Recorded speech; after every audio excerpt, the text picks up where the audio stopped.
Hello everybody and welcome back to live coverage of the 41st Olympiad here in Tromsø, Norway.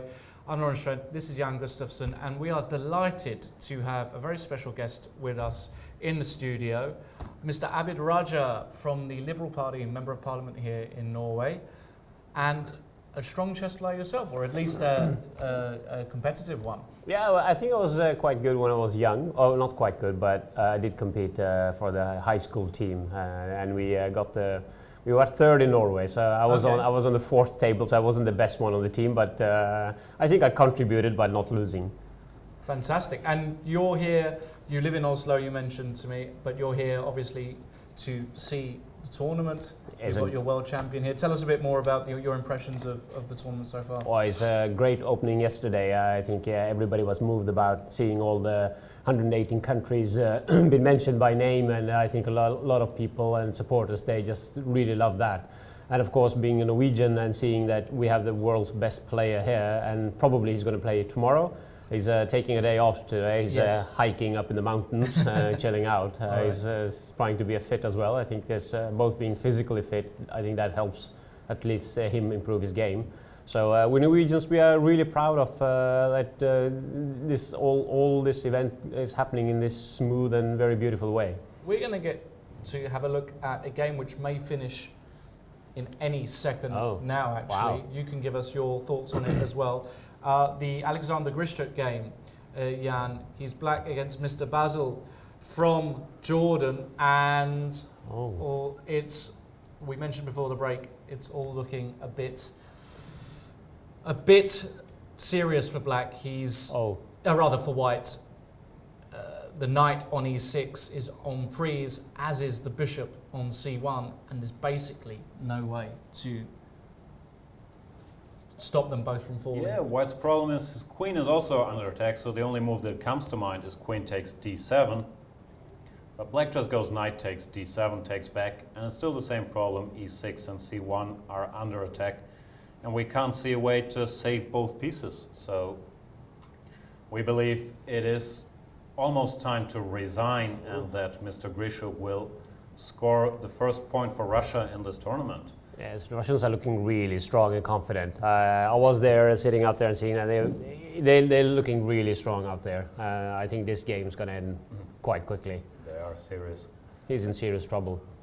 I have one question. There's been a lot of talk, at least I followed it briefly, my Norwegian is not that good, in the Norwegian media about the budget problems for this Olympiad. And then, kind of last minute, early July maybe, there was additional budget of, I believe, 1.7 million euros.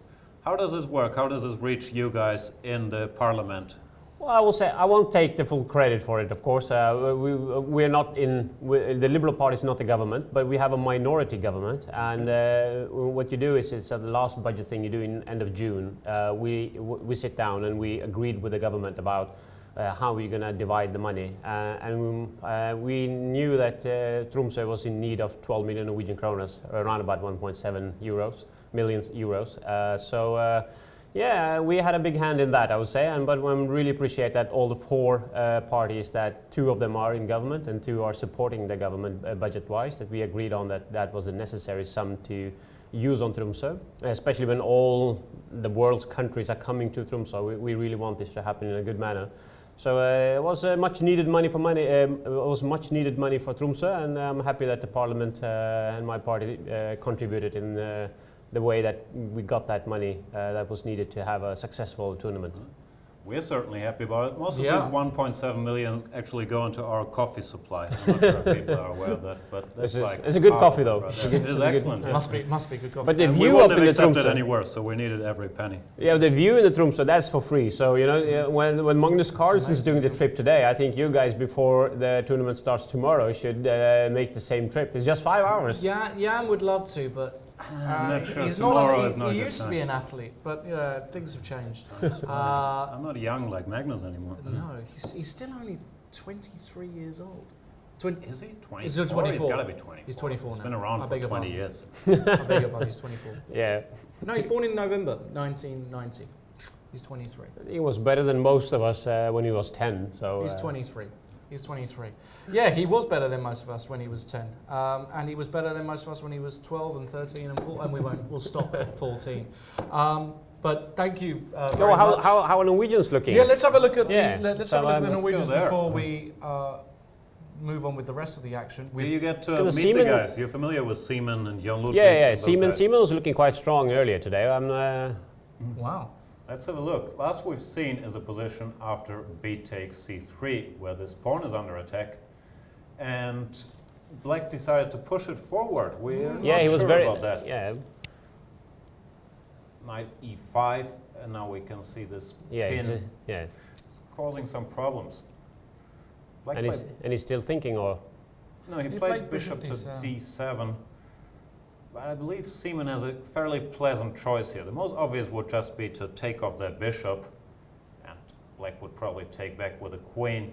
Maybe even a move like queen a4. Once again, increasing pressure on this knight and trying to gobble up that pawn if he gets a chance. I like Seaman's position here, I gotta say. I think he's better. and how's Ludwig doing? Our second. Jon Ludvig. Yeah, let's have a look at Jon Ludvig. Let's jump in there. Chaos. Wow. Wow. We need a second to figure out what's going on here. We last lost it seen rook c8. something like rook c8, g4, bishop to d6. I was expecting bishop b4. I thought that was more aggressive. But he's playing it safe. Bishop d6 takes, queen takes, g5, knight under attack, retreated to d7. Knight b5, once again very aggressive. Attacking that queen, goes back. That's the position we got. I still like Black, I gotta tell you, because the white king, I think, is kind of easier to attack than the black king. Black could follow up with a6 and push his pawns up the board. Yeah. I But don't know. you like the Norwegian position here too. Yes, Oh, absolutely. that would be a very sad start for Norway if we lost a point or two here when Magnus is having his day off. But I'm more curious about the fourth table because he had a funny comments yesterday on the ceremony. He said, I hope I'm not going to play that much, so these other guys going to play. And I've seen that he used a lot of time on his moves. He's doing absolutely fine. He's doing fine, huh? Yeah, absolutely. And it's still only move 7. Yeah. So I wouldn't be too panicked about that. No, it's just a standard. No, the Norwegians, I think they know what they're doing, giving Only Magnus this a one. rest today. Yeah. Because they are overwhelming favorites, of course. But you do have a point that, especially I think it might be his first Olympiad, I'm not sure. No, maybe it's not, but a lot of pressure playing at home It and is, then the it first is. game. Sometimes you want to settle into things and you Yeah. spend more time than you would normally at one of these tournaments. Still, if I had to bet, I'd put all my money on Kjetil Lee winning this game. Absolutely. He's an experienced Yeah. grandmaster. His position is fine. He went h5, stopping the white h-pawn in his tracks. And he's absolutely doing all right. He can go bishop to g4 now, for example, developing this guy, then getting his pieces out. Yeah. Very He's looking solid at position. right. So I think you don't have to be concerned. Don't have the to be Norwegians concerned. will Yeah. win their match. I would expect it to end 4-0, I frankly. agree, yeah. You never know, that could be How an good do you upset. think Norway is going to do in this tournament? Well, we talked about it before the games kicked off. I think a medal would be just an unreal result for them. I think top 10 is a realistic Yeah. goal. Yeah.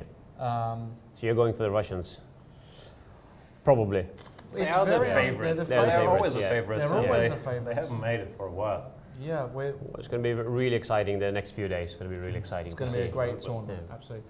And I think Norway is going to be up there. I can't see them Yeah. winning a medal. They're not as compact as the other teams, but it's very close, these Olympiads. And Well, sometimes Siemens been really good the last Yes, he has. months and He last is. year, so Yeah. he can deliver. Nice. But being at home and when you get when you play yourself in the tournament, you can get that real extra confident. And it could be difficult to play against Norway but you never know. We had it actually when we played the Chess Olympiad in Germany in Dresden. was kind of special because we were always playing on stage on our board too, as Norway is doing here similarly, and you get used to it quite quickly, but for the opponents it's very confusing because all of a sudden you're on the stage with the cameras and the lights and so on. So this might be a little advantage for Norway that they will have the same situation every day, but the opponents might have to Well, I'll adjust. tell you at least the Norwegian fans, they are hoping for a medal. Absolutely. Absolutely. No pressure, guys. No pressure. Abhiraj, thank you very much for joining us. Thank you Appreciate for inviting coming. me. And See you at the Mountain Hill we'll tomorrow. see you at the Mount. We'll see you 7 a.m. I'll be there. 7 a.m. Jan will be there in spirit. Cheers. Thank you. Cheers. All right. So Abhiraj there from the Liberal Party. Lovely to see. Well, just everybody who's been involved in the making of this event also coming, supporting chess players, non-chess players alike, even just chess fans. It's great to have them on the show. So and the amazing thing in Norway, really, no matter whom you talk to, everybody is so well informed about chess. Like, first of all, half the country plays chess, and even those who don't, they're following it. They know Jon Ludvig Hammer, they know Simon Achterstein, they know everything about Magnus Carlsen, his breakfast habits, and they're really supporting their team. do you know his breakfast habits? I do know his breakfast habits. What are his breakfast habits? He likes cereals, he likes his smoothies, he likes orange juice, he likes to sleep late, so he basically never has breakfast. That's more or less his breakfast So he doesn't habits. really... He's one of these guys who really like to sleep till close to the game when he has a tournament, and then he's more nocturnal, I believe. Still, Norway doing all right. I think it's high time we check in with our friends on the Twitter sphere. We've been kind of neglecting them, and we do like them. Let's get it. We've got lots of tweets, my goodness. Let's see what's going on. Remember, there. hashtag C24Live is the hashtag C24Live for all your tweets regarding chess, but for this show specifically, if you want to be read out, please do tweet us. We want to hear from you. Right. I'm briefly scanning it. There is so much going on, even on Twitter. And like I said, the Spanish guys have kind of overtaken our hashtag. We speak a bit of Spanish, so let's translate some of them. Barto Boy is wondering if Nakamura is going to play, who's not playing today. I think Nakamura, the top player of the United States, is not here yet. He's supposed to play and he will show up. I think he's had some travel problems. If you follow his Twitter, you can find out there. He mentioned something like he would arrive on the 3rd or something. So the USA will have to do without him, but he will certainly play and show up here. Rest assured. What else is going on? There's a lot of local fans here. Sergio Martins is inquiring about the Portuguese team games. I have no idea. He's also wondering if the team of Mali has not appeared yet. Ooh, we don't know. There's so much action here. We'll certainly follow up on that. Yeah. It's just too action-packed. Paul Cooksey is saying, apparently Grishuk with fast moustache working in lab in UIT advert. It could be possible that Grishuk to acclimatize. He's moved to Norway undercover for the last couple months and got a day job in the lab, which we've seen in the clip, but it's kind of unlikely. I think Grishuk is doing quite all right being a chess player. Yeah, and a good poker player at that. Very, very good poker player, crushing some of the high-stakes games online. So he is well known. And people seem to care about the United States of America. Nakamura has been mentioned. David Lascombe is saying, look at USA games. And since he did add 3 exclamation marks, I feel like we don't have a choice. Let's go to the USA. Board 7. Which board are they on? They're on board 7. We'll get to them in a second. Match number 7. As mentioned, without their top player, Hikaru Nakamura, still, of course, the overwhelming favorites today against Finland. Yeah. No, sorry, it's not Finland. No, That's not the Finland. women's section. No. The United States are playing Uganda. That's right. They're playing against Uganda. And on board 1, we have Gata Kamsky, the former World Championship finalist, lost a World Championship final to Anatoly Karpov in the 90s, I believe. I remember Gata in the 90s. Well, I don't remember him because I was barely around, but I just remember these huge glasses he used to wear, these big old goggles.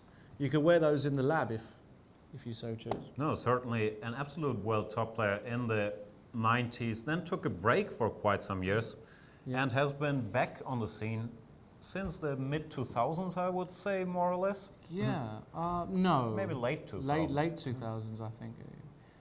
Anyway, he's still a world top player with a rating above 2700, and he's playing the top Ugandan player today, Mr. Elijah Amojong on board one, who's an international master, serious player, so Absolutely. no walkover here either. And Kamsky going for d4, d5, knight f3, c6, bishop f4. Bit of a Kamsky specialty. Right. He likes to start the game slowly, play the so-called queen's pawn opening, meaning he puts his queen's pawn on d4, then develops his pieces, knight to f3, bishop to f4, takes it nice and slow, knight f6, e3, bishop to g4, sensible development, c4, queen to b6, very aggressive. Yeah. Trying to just whip that pawn off on b2. Kamsky's having none of it, plays queen b3, says, okay, we can exchange queens, but you open up the a file if you do that. So he took on c4. Not sure I like taking on c4 so quickly, but It's not the end of the world, but, and white had a bit of a positional threat, which he often has in these situations, to play c5 and forcing the exchange of queens and then using his extra space on the queen side. So dc4, I believe, is a reasonable choice. Bishop takes c4, e6, knight bd2. Kamsky really, he doesn't mind grinding it out in a long game. He takes it slow, knight bd2, defending this knight. And now Amojong is kind of pushing his luck, if you ask me. He goes knight h5, moving this knight away from the center. Of course, he has a plan. He wants to get rid of this bishop. But I've I don't know noticed if I something like here, it. Jan. What if I take that knight off on b8 and play knight into e5, threatening g4? Right. And knight Is that a h5 bit does look serious? like it's Oof. asking for trouble. Knight right? on the rim is dim, as we've said. Knight, let me try and remember it in German. Oh my goodness. That's complicated. It is Springer complicated. am Rand bringt Kummer und Schand. Yeah. Knight on the rim brings shame, Shame and pain. shame and pain. I like that. That kind of works in English as well. Yeah, I don't know why you're not using it. Spring am Rand. Okay, knight on the rim, and we see the problem here. White attacks that bishop on g4, only has one square to move to f5, but then you can play g4, take the queens off first, whatever it is, and black's in major, major trouble here. So, There's another little trick which I'd like pointing out. The other move that comes to mind is the move knight to f6, moving that knight back, defending this bishop. But white can at least Nice. win a pawn, I think, with knight takes, and now the cute little bishop takes e6, some nice Beautiful. geometry. Black takes this, then queen takes e6, and the knight will fall because of the double attack. While if black decided to go queen takes b3, white would just take back with the bishop, and all of a sudden, magically, this e6 pawn has disappeared. So I a think, pawn's a pawn, right? yeah, I think knight h5 was a mistake by Mr. Amojong, and he's going to be in trouble after bishop Yeah. takes b8.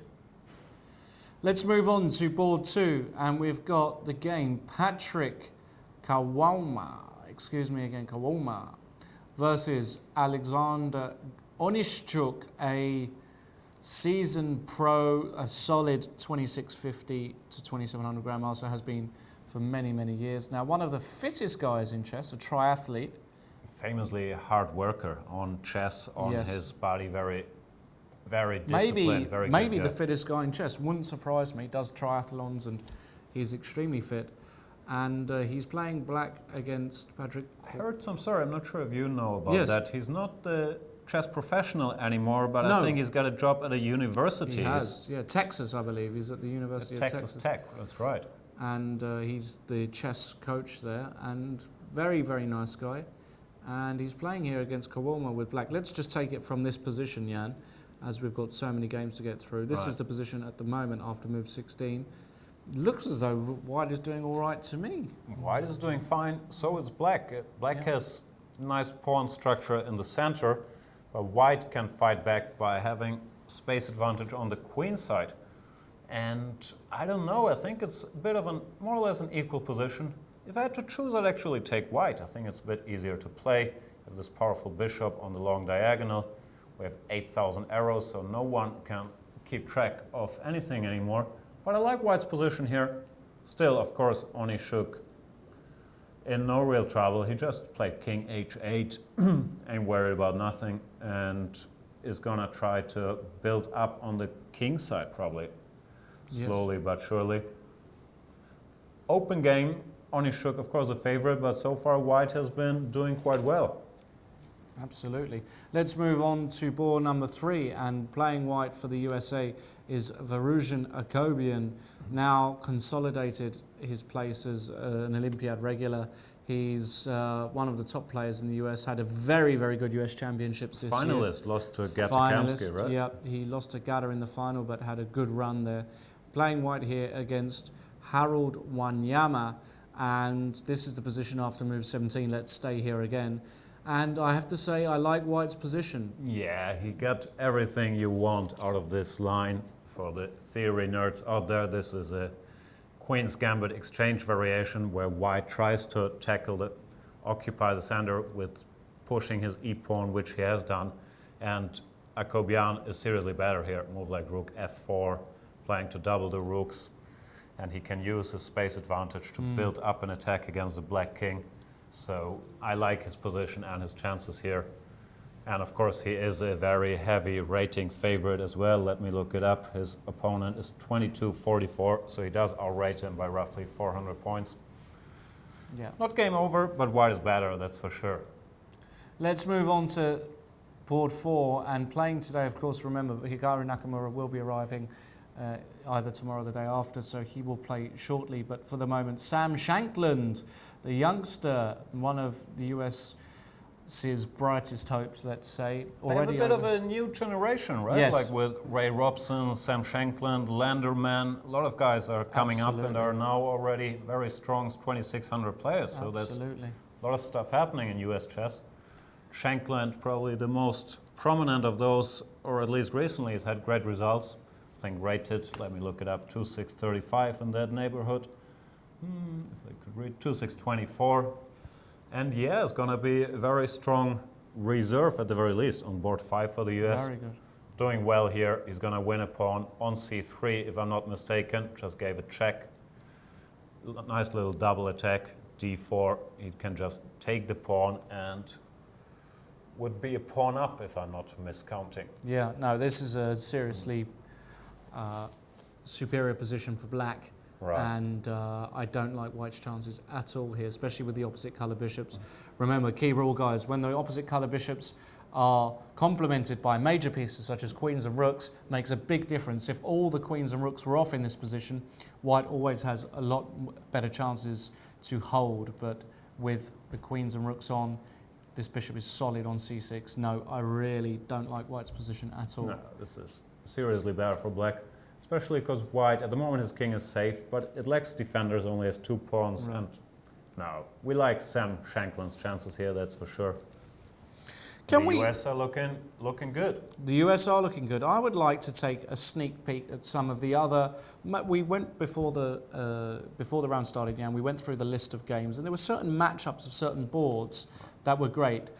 Before we do that, however, we have got a very important tweet, breaking news, ladies and gentlemen. We're going to go there straight away, in fact. We're going to say, well, the engine says, Avabuk, that's not Avabak, who's the very famous Soviet grandmaster, but Avabuk from Japan. First of all, that doesn't sound like a Japanese name. No, it doesn't at all. Sounds like an Eastern European name, at least. Is winning against Grandmaster Kotanyan from Armenia, which would be a huge upset. Let's go straight there to board match number 5, I believe. And we're going to go straight to this game. Let's have a look. Oh, I think we've been misinformed there. Winning is a bit strong, but he does have a good position, that's for sure. We can see it on the board. A few words about the Armenian team, because it's a tricky position Kotanyan is in.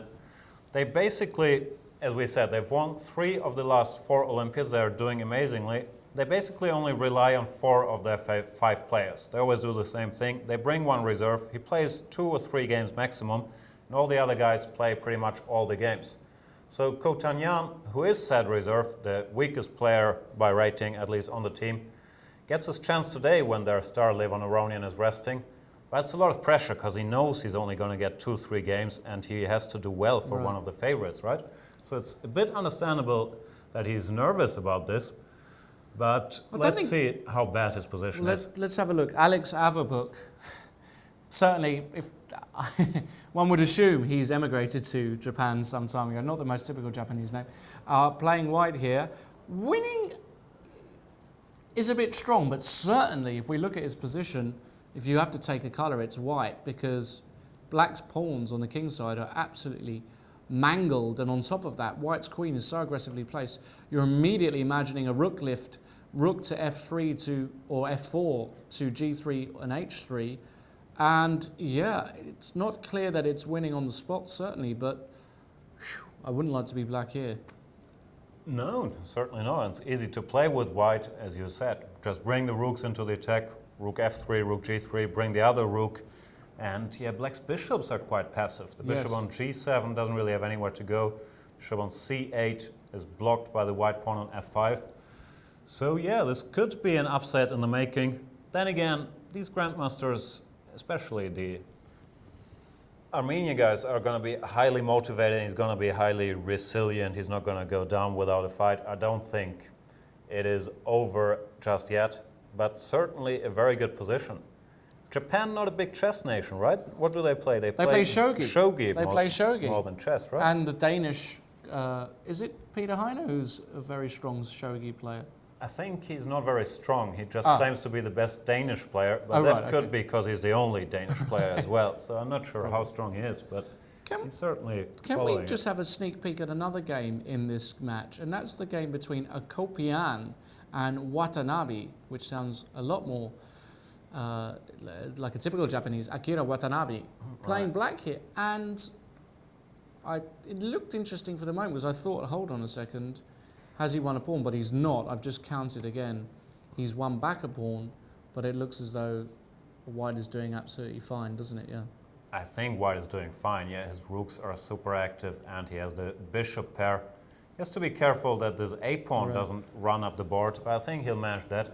Akopian, by the way, very strong player in his own right, but really I'm not sure if unsung, but he's been the main hero, in my opinion, of all these Olympiad wins by Armenia. Like every 2 years he shows up and delivers a tremendous performance. I've checked in all their wins, he's had a 2,800 more or less in that neighborhood performance. So he's certainly doing extremely well in all these team tournaments. And I think he's doing all right here as well. In fact, at the last Olympiad, Jan, on board 2, he won the silver medal for board performances with a performance of over 2,800, 28.03. That was in Istanbul. So it just goes to show how important he is to the Normally he plays much better than his rating at Olympiads. Yes. I think his rating, I don't know where it's exactly, 2,660, that neighborhood, but he always shows up for these Olympiads. One big reason for the Armenian success. So keep an eye on that guy. All right, let's go elsewhere. Why don't we go back to the women's section and maybe check out some of the other games there. In fact, we could, if you like, Jan, have a quick look. We do have one more camera on the Norwegian women's team. Quick look at the Twitter sphere, and our friend KTU1985, he's complaining that Hu Yifan is not playing today. She's not playing, right? She's not playing today for the Chinese favorites, but it's along the lines of what we've seen many teams do. Just we were watching the Armenian match. World number 2, Levon Aronian, is not playing. Magnus Carlsen not playing for Norway. In the first round, since the favorites are heavier favorites against their respective opponents than later rounds, they like to rest their top boards, thinking that they will manage to win the first round anyway, and giving their superstars like Hu Yifan, the women's world champion, certainly is an extra rest day. So I think that's all the reason there is. We have seen her in Tromsø. She did arrive and is going to be playing for China, that's for sure.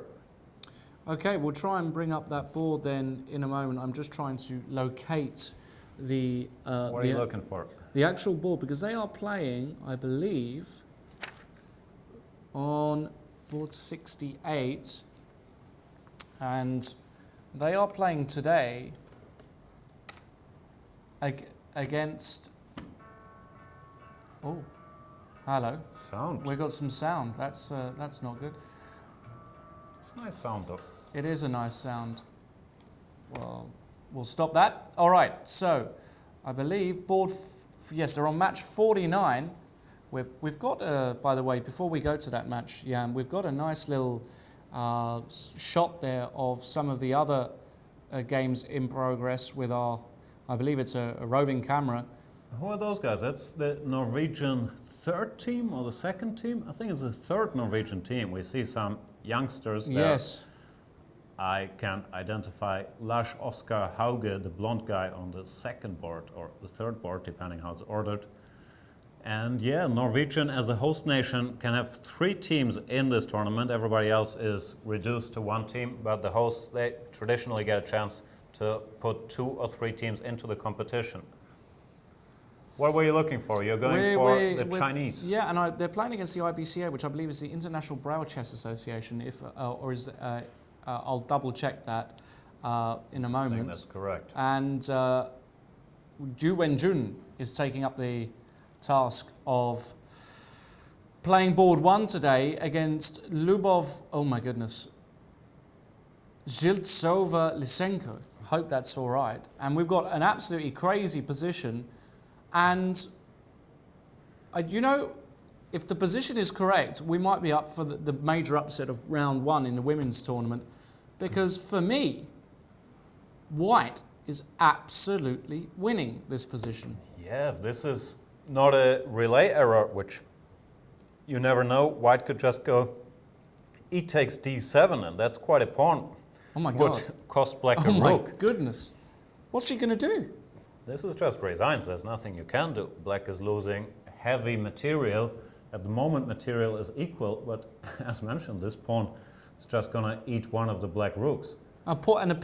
We say a pawn's a pawn, Jan, but a piece is even more than a pawn, right? No, a pawn for the less experienced viewers out there is more or less worth 1 pawn or 1 point, yeah. While a rook is worth 5 of those. So exchanging a pawn for a rook pretty much ends the game unless something crazy is going on, which is not the case here. So if this position is correct, Black is dead lost, which would be a huge upset. Wow. Ju Wenjun, world-class player in her own right, a grandmaster rated 2560 rated. 2560. Shoo. Her opponent is no amateur though. She's rated 2262. So kudos to her, and she's taken on D7. So looks correct. Just go. It's over, isn't it? It's just totally over here. Ju Wenjun should resign with a happy conscience here because, well, maybe not a happy conscience, but clear conscience. It's totally gone. And, well, amazing stuff there in that game. I was curious now about another game. Let me briefly see, which caught my eye. Because this also looks bad for China. Moly. I'm not sure, maybe the boards are reversed or something, because it would be strange to see the favorites going down like that. Right? Please inform us if anybody has some eyes on that thing, if this is correct, because this position, Teresa Debovska against, I'm sorry for my pronunciation, Chong-Yi Tan, looks horrible for Black as well after knight to D6. Black is pretty much lost here. Pawn down, I believe, and terrible position. Queen takes B4, runs into all kinds of things. Bishop C3, attacking the queen, would have to go here. Rook to B1, attacking it again, only 1 square, and I think bishop A5, just rubbing it in. So I've got a sneaky suspicion. I've got a feeling the boards could be the wrong way around. Might be the wrong way around. It would be unbelievable if it weren't. We will get a confirmation on that. Right. But in all of the other games as well, it looks as though that China would be heading for a 4-0 defeat, which in the first round would be... That's not going to happen. So it looks as though there is a slight transmission error there, but we'll get on to that. Shall we take a look, Jan, at the top board again? We'll go back to the Russian women's team. They are the favourites. They are the reigning champions. Let's go there. And let's check out what's going on. I'm not sure they're the favourites. China is the nominal favourite, at least. China. Right? China are the favourites, but reigning champions. That is true. Let's see what's been going on here. Holy moly. the game of Katerina Lachno, the new Russian citizen, is quickly heating up. We've seen it at an earlier stage, and it looks like she just stopped the black king from castling. After knight takes e4, bishop c7, she gave a check on f6. Not mate, but an annoying little check, forcing the black king out into the open, king f6. And I think now she's just going to return with the knight, being happy, having accomplished the mission of exposing the black king. White is better, game is not over, but white is certainly better. And on the other boards, what's going on? You want to see Kostenyuk?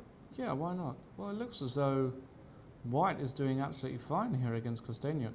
Queen b5 just played, and attacking this pawn. b6 looks normal. Now just rook fd1. Keeping an eye on that guy.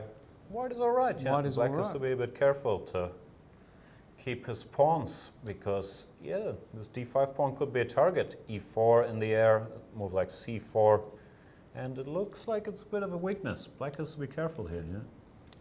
Yeah, absolutely. In the Giria game, very quickly, if we shoot over there, Giria, she played a4 on move 12, which is the They are critical. well prepared, the Russians. They They have a absolutely staff are. of helpers here, had a training camp, of course, are Unbelievable. strong players anyway who work on their chess.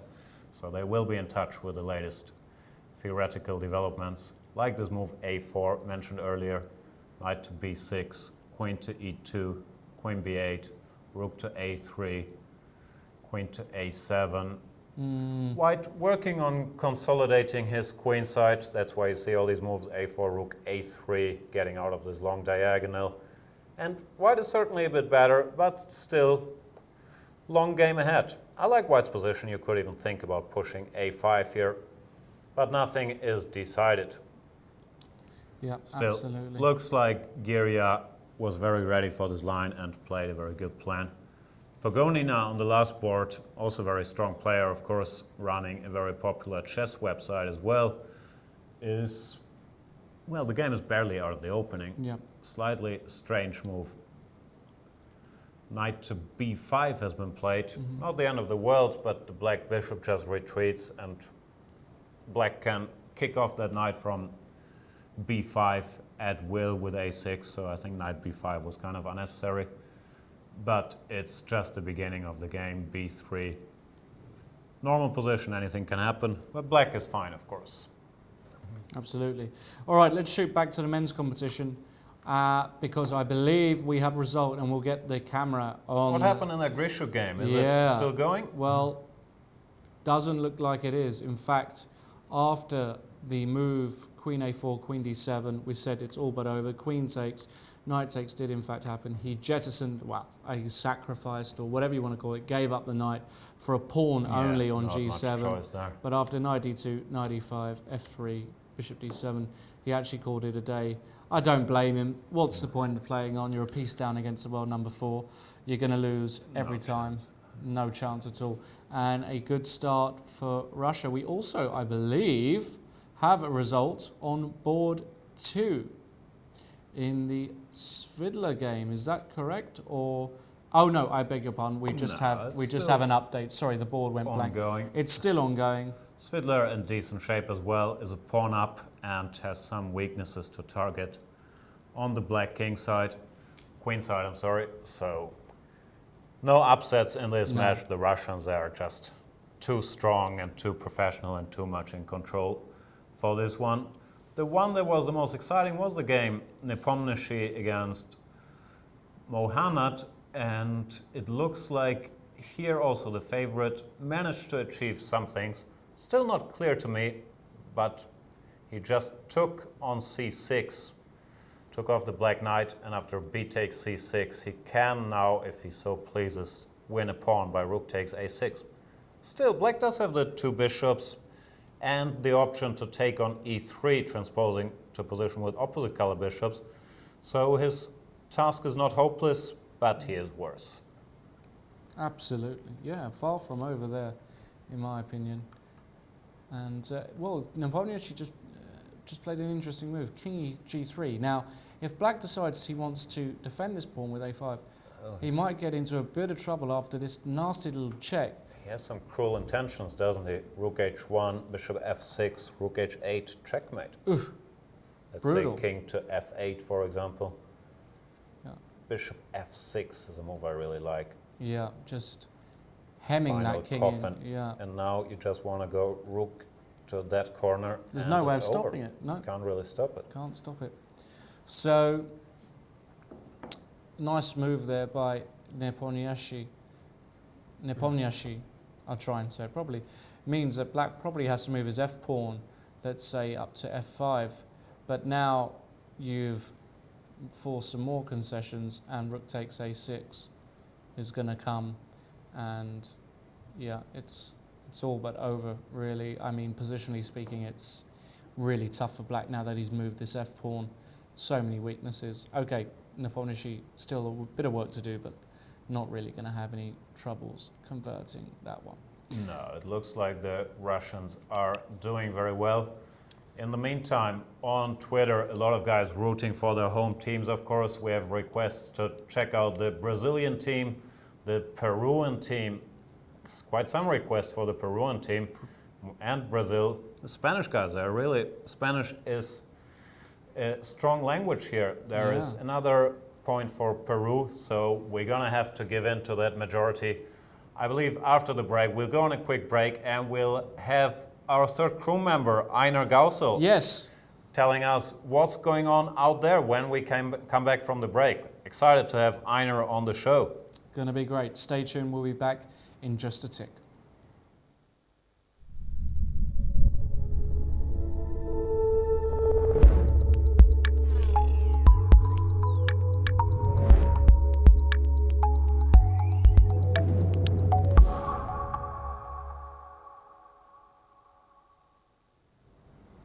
Hello everybody and welcome back to live coverage of the 41st Chess Olympiad here in Tromsø, Norway. Hope I pronounced the O okay. This is Jan Gustafsson. He was here before, but I tell you who wasn't here, but I'm delighted he is here, is none other than local hero.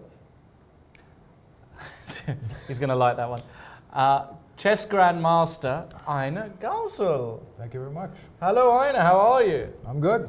You're looking good as well, looking sharp. Thank you. Love the tie. Can you just show the watch to these people? Because these guys, look at that. He comes bling. We get the best in. Einar, lovely to have you here. Thank you, thank you. You've been following the action, I'm sure. Yes, I have. Tell us a bit about what you've noticed in the round, your impressions and everything else. It's a bit chaotic and we're struggling to get visual confirmation of a few upset sightings.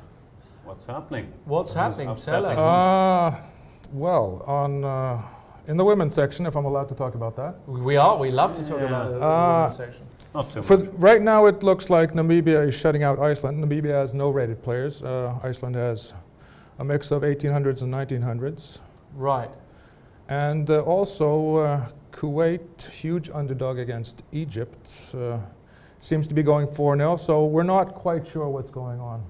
Right, so we need to get confirmation because we had the problem with the The Chinese women We too. have It's a, like- we have a It's the wrong GM way on the around. floor seeking visual confirmation, so Right, okay. that great. might. It also looked like China was in trouble, but against the International Braille Chess Association. That's right. Yes, but that turned out to be some input I error. think the boards were the wrong Yeah, way the around. boards There were was the wrong that. way So around. right now, Yeah. China, the heavy favorites are going 3. Well, it is 3-0, and they're better on board 1.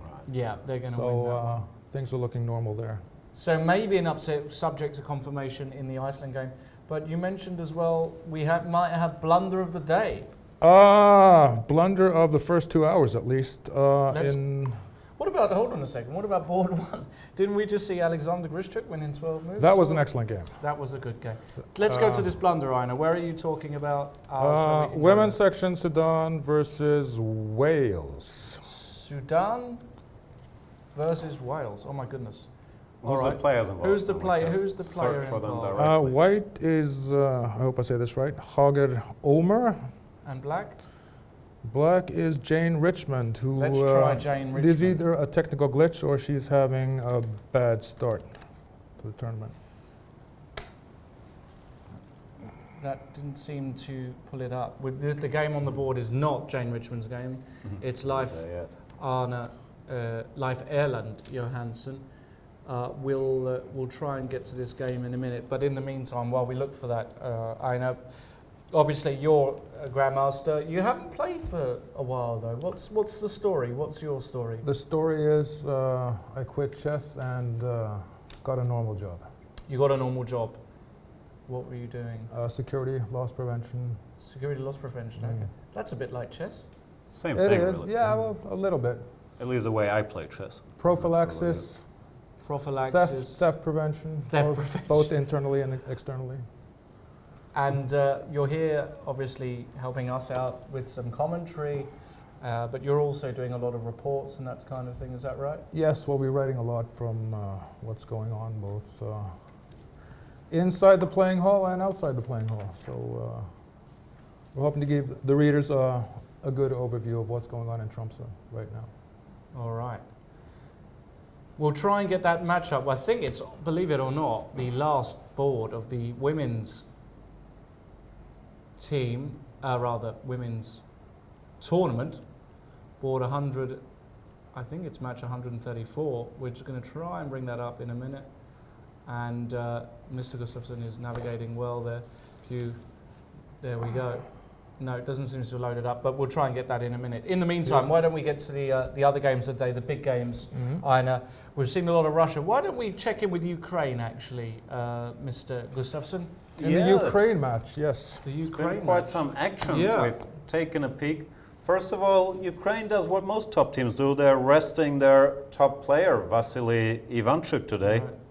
He's not in action. They're winners of 2 of the last 5 Olympiads, so you can never count out Ukraine, obviously, one of the big favorites at this Olympiad. The game that caught my eye is the one on board 2. Absolutely. Amdouni and Pavel Elyanov. Elyanov, of course, established 2,700 player, stronghold of this Ukrainian team. Beat me once playing for Ukraine, that was annoying. But we'll forgive him for that. Shall we just go through the whole game, because it got quickly out of hand? Yeah. There's a quick piece sacrifice there.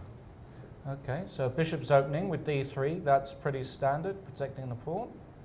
Knight c6. Knight c3. Okay, standard stuff. Now bishop c5. Okay, interesting. All looks fairly normal. And now f4, spicing it up already.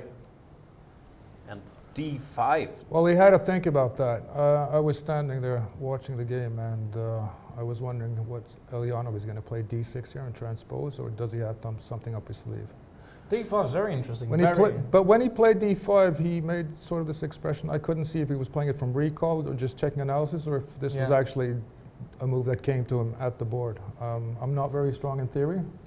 I don't know, Jan, you've done some e4, e5 material, so I don't know if you recognize this position. But this position does not ring a bell. First of all, after knight c3, bishop c5 is not a very common move. No. Normally you go knight to a5 here, trying to chase down that bishop. Or bishop you play e4. bishop to b4, pinning this knight and preparing d5. Bishop c5 not that common, even though it's natural enough, just developing a piece. And white could, of course, transpose to a symmetrical position with knight f3. Went for f4, and I gotta admit I've never seen this position. Doesn't mean Elyanov hasn't, but certainly not a mainstream theory position. So I'm not surprised he had a deep thought here, deep think. But the machine loves it, huh?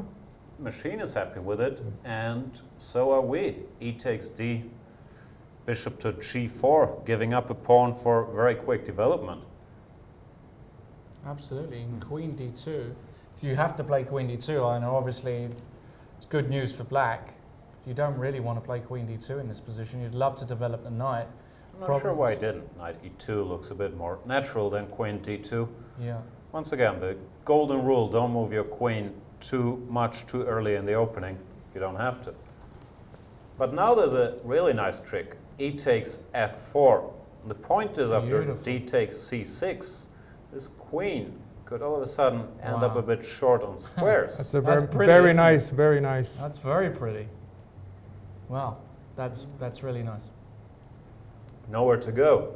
So instead he had to play queen takes f4. Queen e7 check, asking some more questions. And once again, it's kind of hard to block this check, it looks like. Knight e2, which comes to mind. Oof, knight d4 is painful. This is the move the computer recommends, huh? Knight d4. Yeah, well, knight d4 is obvious. You attack the knight and you threaten knight takes d2, and that's game over, isn't it? This looks No, that's pretty much game. But the finished. webcast has knight e5 last time I checked, so has there No, been... he didn't play knight e2. He Okay. went He for went king king f1. f1. Oh, yeah, Right. sorry. And then instead of knight d4, which was what the computer wanted to play, Yeah, knight d4. which looks very natural, hitting c2. Yeah, that Nice. does look natural. He put Knight e5. the knight on e5. yeah. Oh, okay. Still looks good for black to me. Yeah, there's king on f1. White is a pawn up, but it's kind of hard to believe he can. But still, I mean, the onus is Survive. on black to prove something here. I don't know. I think the onus is on white to survive with his king on f1. He's clutching, he's holding his pawn and trying to get the boys out. You're more materialistic than me, which is unheard of, at least on this show. Like Trent, if he didn't have any pawns, That's why I'm he'd here. be happy. Of course he's materialistic. Lovely tie, by the way. Thank you very They much. do nice ties here. We might have to do a tie day. And You I'm mean not, dinner at thought- the I'm not Thai talking place? about the I food. thought we were doing a tie day. That's We what are I- doing? yeah. All right, c6. So he gave up another pawn, but you know what? I love these positions when I'm the aggressor.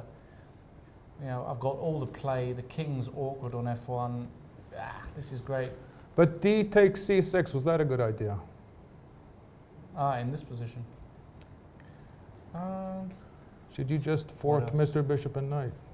It's easier said than done to play that move. Oh, he's doing it. Knight g6.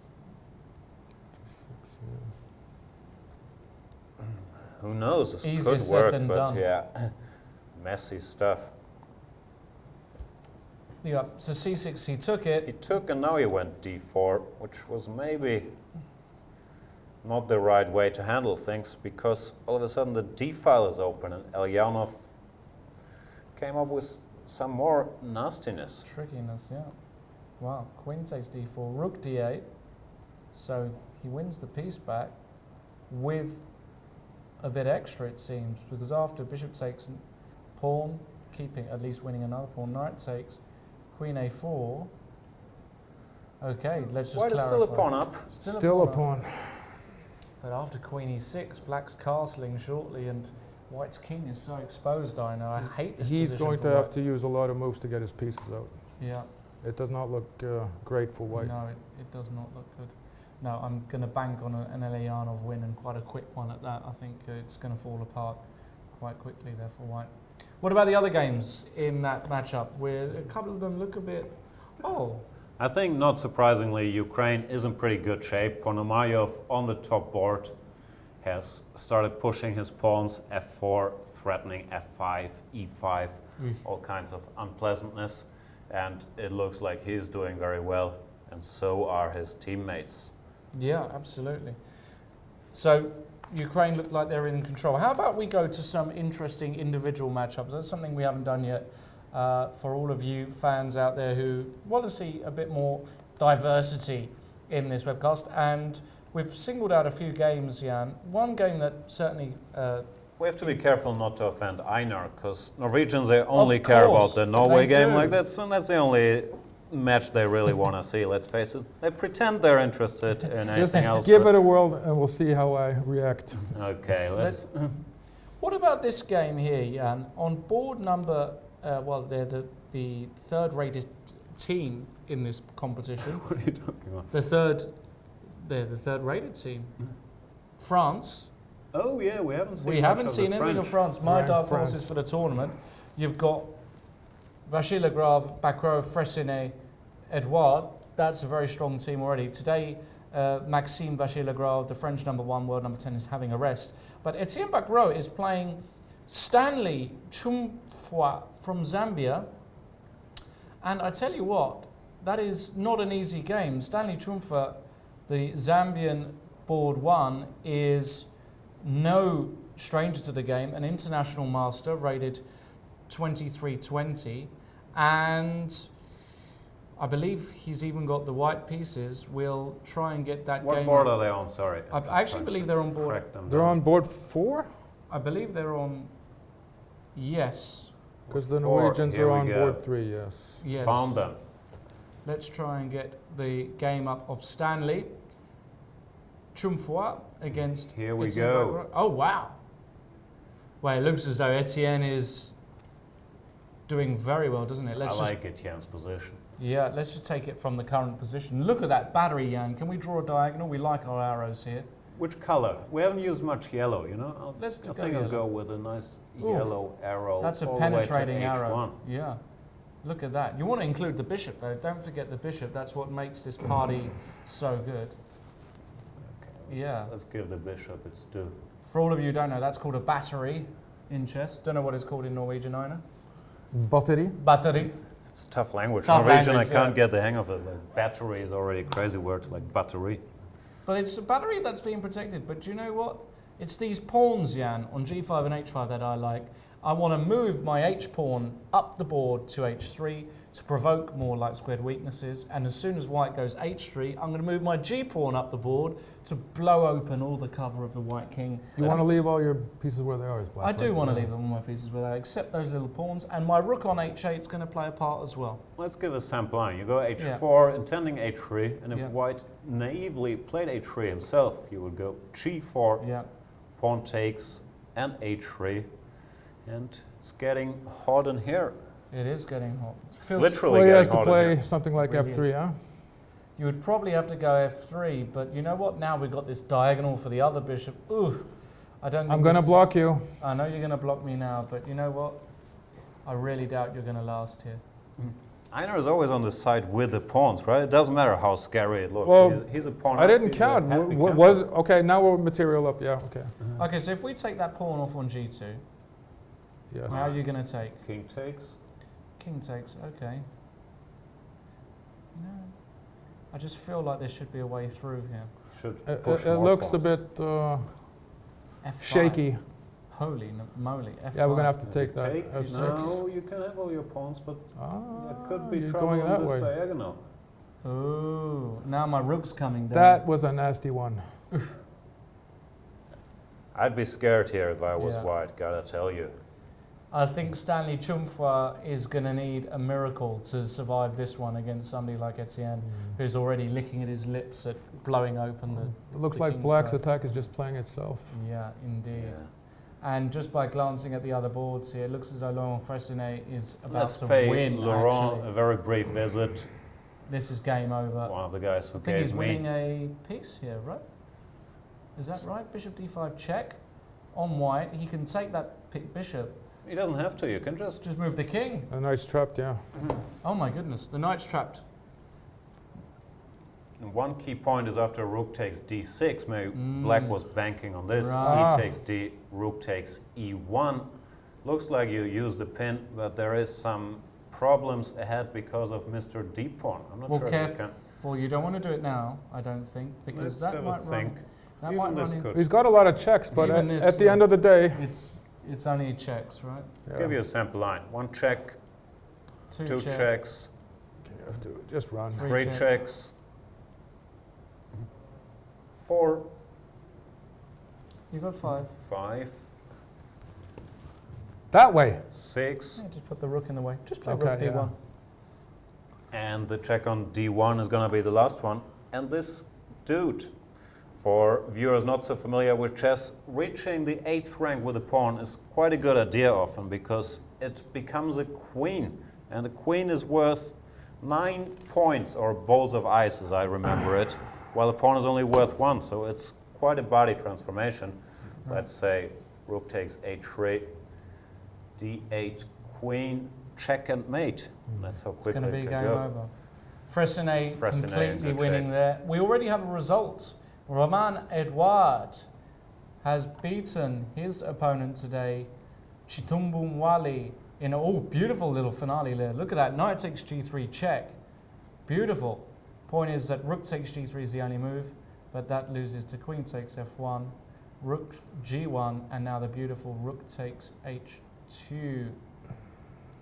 And if That king is takes cute. rook h4, king g3, It's made- only move, made on and h3. queen h3. Nah, queen f2. Oh, queen f2. You like that better? He likes, he's stylistic. Much prettier. Nice win there. Let's check out the final board of that match. French are a serious, they're serious contenders this year, in my opinion. You're obsessed with the French team, which is very strange I'm for a an big- Englishman. I yeah, thought there But was they've some never friction been close to between this you strong, guys. have they? They've never, because Yeah. they've never had a team like this. It's exciting that they've now got a real potential contenders. And Vladislav Tkachiev, the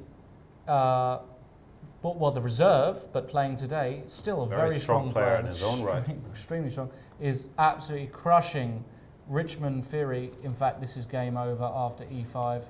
Looks as though the poor queen on f6 is going to get trapped.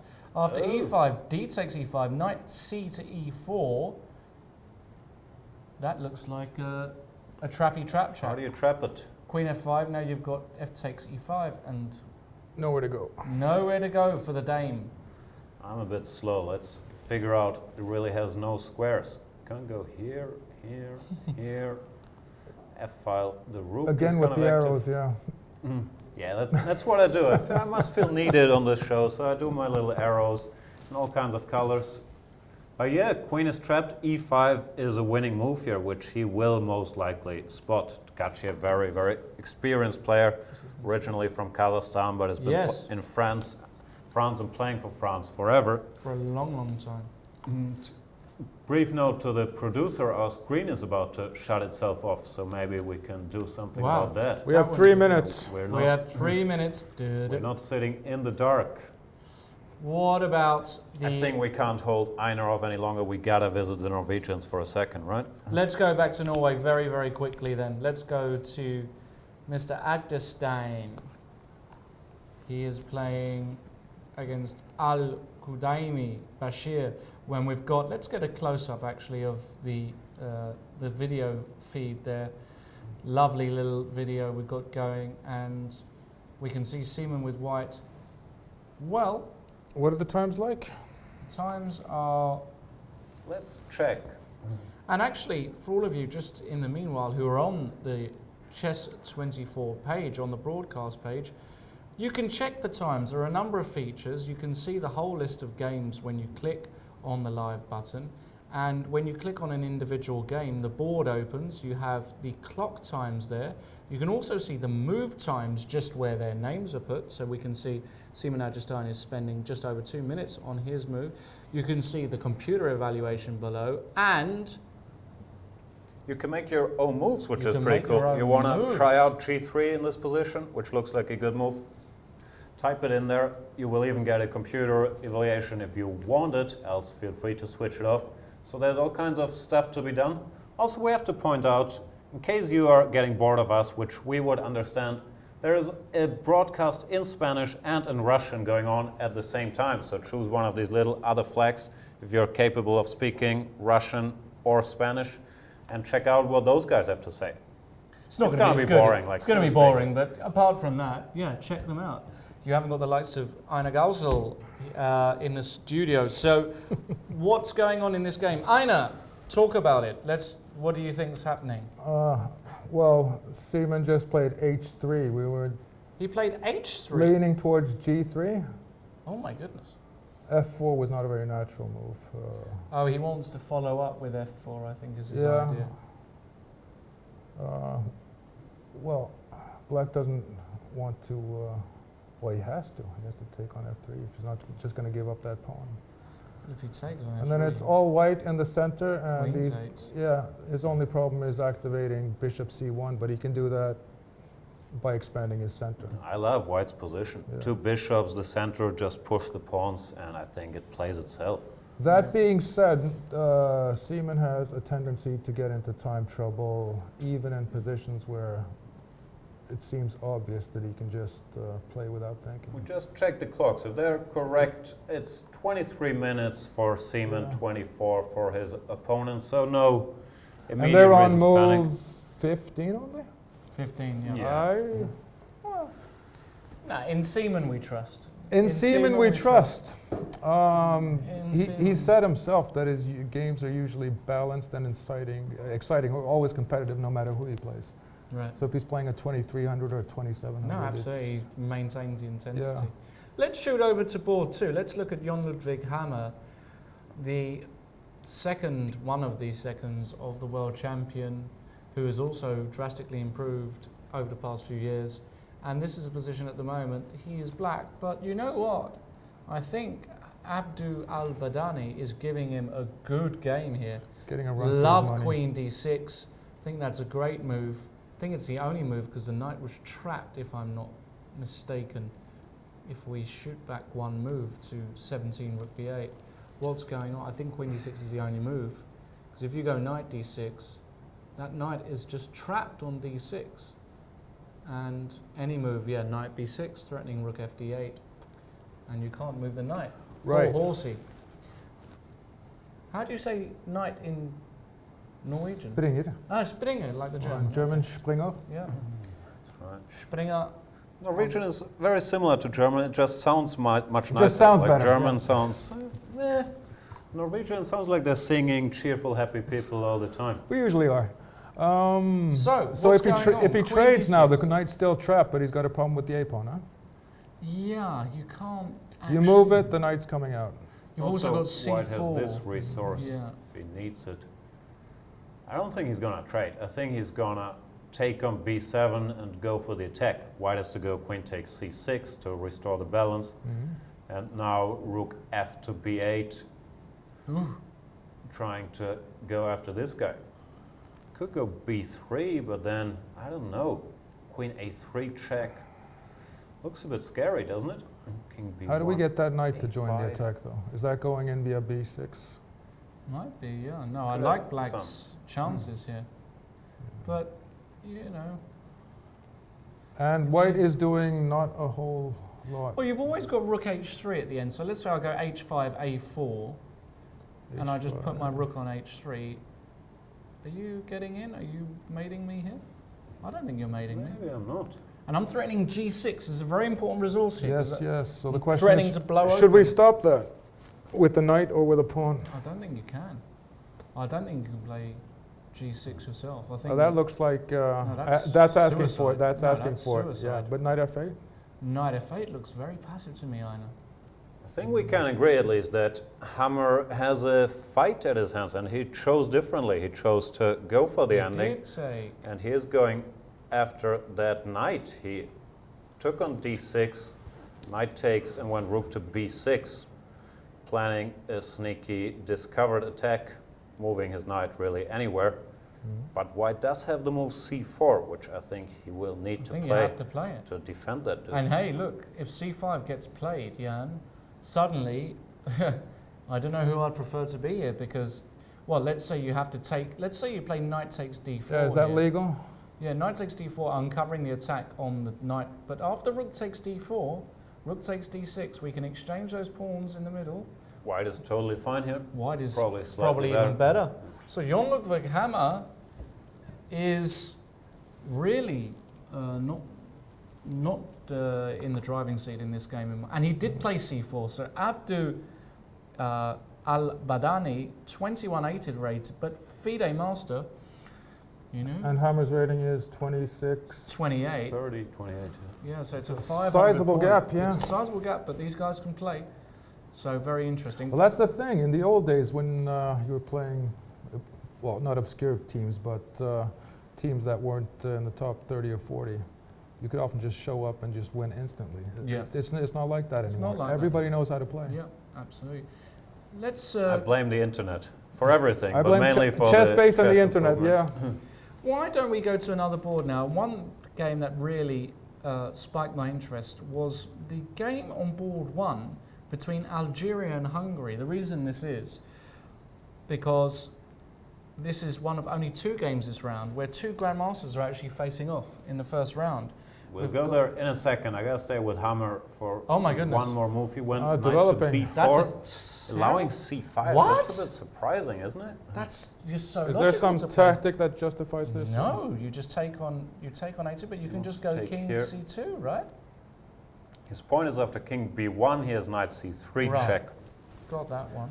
But king But c2 king C2? looks pretty good for white. And if knight b4, just king Just b1. go anywhere. No, just king b1. This is great for white. Not sure how bad it is, but it certainly looks like white is doing okay. No, I mean, Rook would have to go back. Strong horse. rook h3 is the idea. Bring that rook round to b3 or a3.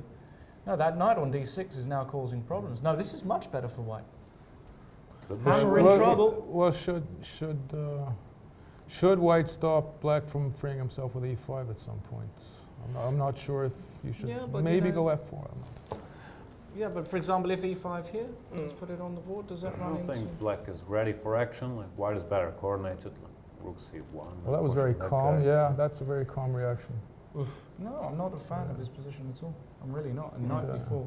Hammer in Face- trouble. hammer in I trouble. always have faith in Jon Ludwig Hammer. I think he'll find a way out of the situation. But it does not look all that great. Let's go to that game then. Algeria-Hungary. Which board is I that? believe that's board... that's after the 5? 6, I believe. 6. Let's track it down. Yeah. Is it? Can you see? Ah, there we go. And Csaba Balogh playing board 1 for Hungary today. Interesting selection, board selection of the Hungarian team here, Aina, because of course what Hungary does have, which no other team has, is the strongest female to have ever lived in terms of chess, not in terms of pure physical strength. I'm sure that, all due respect to Judith, she probably wouldn't win in an MMA fight against the best in the world. But in terms of chess, she's the best there's ever been, although we do have an up-and-coming Chinese lady Indeed. who may be challenging that status, but for the moment, Judith Polgar. But she's playing on the bottom board today. Yeah, we were Which discussing is- this. Is this tactics? What is it? Incredible tactics. You've got in front of you Csaba Balogh playing on board 1 today, but rated 2637, whereas Judith Polgar's rated 2676. No, but clearly there is method to this madness. I put some thought into it. Csaba Balogh is a very strong theoretician, works a lot for Peter Leko, for example, on openings. Very, very solid player. And they put the higher rated, more aggressive players like Richard Rapport, favorite on this show, 2700 player, and Judith Polgar on the lower boards where they can score, have more punch against the weaker opponents. And they want Balogh to hold his board, be solid, make a lot of draws, and then really outscore guys on the lower board. So it's an interesting strategy. Something similar we can see with Russia a bit, who have Karyakin on board 4. So quite some teams didn't go by rating, but went for some other approaches. So you were I want to have a headed for look the here game. because he's playing against Mohamed Hadouche. This is the only GM clash No, of the it's the round? second one. There's another one that okay. we'll go to as well. But Mohamed Hadouche rated at 25.08, so not an easy game for Csaba Balogh at the moment, but it seems as though he's doing the business Looks with like black. he didn't get the memo of making a lot of draws and is just winning, right? Just Bishop winning. takes e4 is winning serious material. Queen e4 drops the rook, so you have to take with a bishop, and Bishop then c3, bishop that's it. c3. Game over. Yeah. That's all she wrote. H takes g6, you just move the king, because if you take with the pawn, you've got this intermezzo rook d7 check. Right, which you would don't want then, that. So, but if you just move the king, the rook's still on pre, there are no checks, that's the game. He can resign with a clear conscience here, and he will do if you reach this position. Yeah. Completely game over. Incredible. So Balogh there doing great, and the rest of the team are heavily out-rating the Algerians. Yeah. His teammate Sultan Almashi already won on Yep. board 2, I believe. Also, probably not the highest rated, but a very, very Very solid strong, player. So yeah. you can see that in their lineup. Solidity first. Their top board, Peter Leko, resting today, like most top boards of the favorites, as we've seen. What about And- board 4, Judith Polgar, the highest rated woman in the world? She won already. Ah, We can see the final position here. Black bit called it a premature. day. Huh? I'm not sure I'd resign here. White is better and probably winning, being exchange up, but why Very, resign? very premature to resign. I think here. that's Maybe that's not the final position. exaggerated respect, or maybe the wrong Maybe it's position. not the yeah. final position. No, but it probably is, but yeah, I think it is a very bad position. of Let's course not it is, yeah. sugarcoat it, but yeah, I also wouldn't resign yet. But black is in serious trouble. Like rook d1 will come. if we want to. Well, it let's should not be a overdo technical the win, arrow. yeah? Yeah, of course, this is a technical win, Rook but d1 attacking this pawn, then there's always queen b6 attacking these guys. So no, it's, you would have won this game, but yeah, quite early to resign. But it's not unheard of people resigning early because sometimes they just had enough of the game. I mean, Yeah, and some guys. in team matches usually play till the very Right. end, but sometimes you're just so sick of the game that you Speaking throw in the of, towel. speaking of team matches, how often have you played for Norway? You're probably 7 Olympiads Wow. and I don't know how many other team events, some European championships. Fantastic. When did you quit? When I quit, officially 2004. Okay. So, do you miss playing competitively? I thought maybe I did. Then I played the Norwegian Championship this summer just to get a feel of playing again, and I'm good now. Yeah. I'm good You for. can wait I'm, another I'm 10 good. years, Yeah, I'm yeah? good for quite a while now. So. All right. Why don't we go to the other All Grandmaster clash? We're going to try and cover as much as possible. And believe it or not, it's the match between Andorra and the Netherlands. Andorra has none other than Oscar de la Riva. Just give me the board number 13. He is, I believe, it's 11. Let's try 11, but it might be 13. No, it's 11. It is 11. Here we are. And Oscar de la Riva playing against one of the big stars in world chess, Grandmaster Anish Giri, the top player in the Netherlands.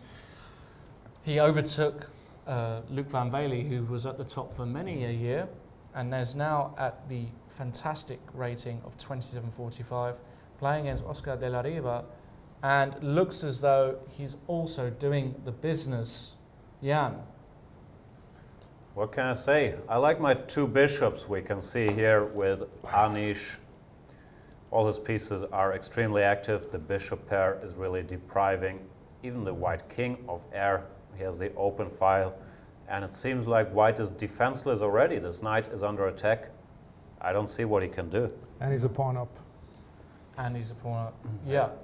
No, this is hopeless, isn't it, for white?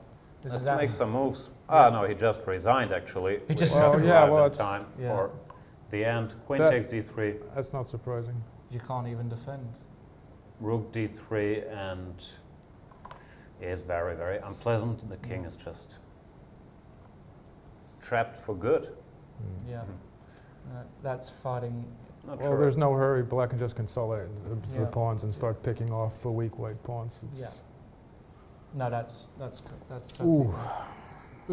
Anish Giri looking sharp. Looking good. Friend of this show, well, enemy of Lawrence Trent, but friend of this show in We general. love him, really. You've called him all kinds of names on this program. I love him. Whippersnapper, like That's a great name.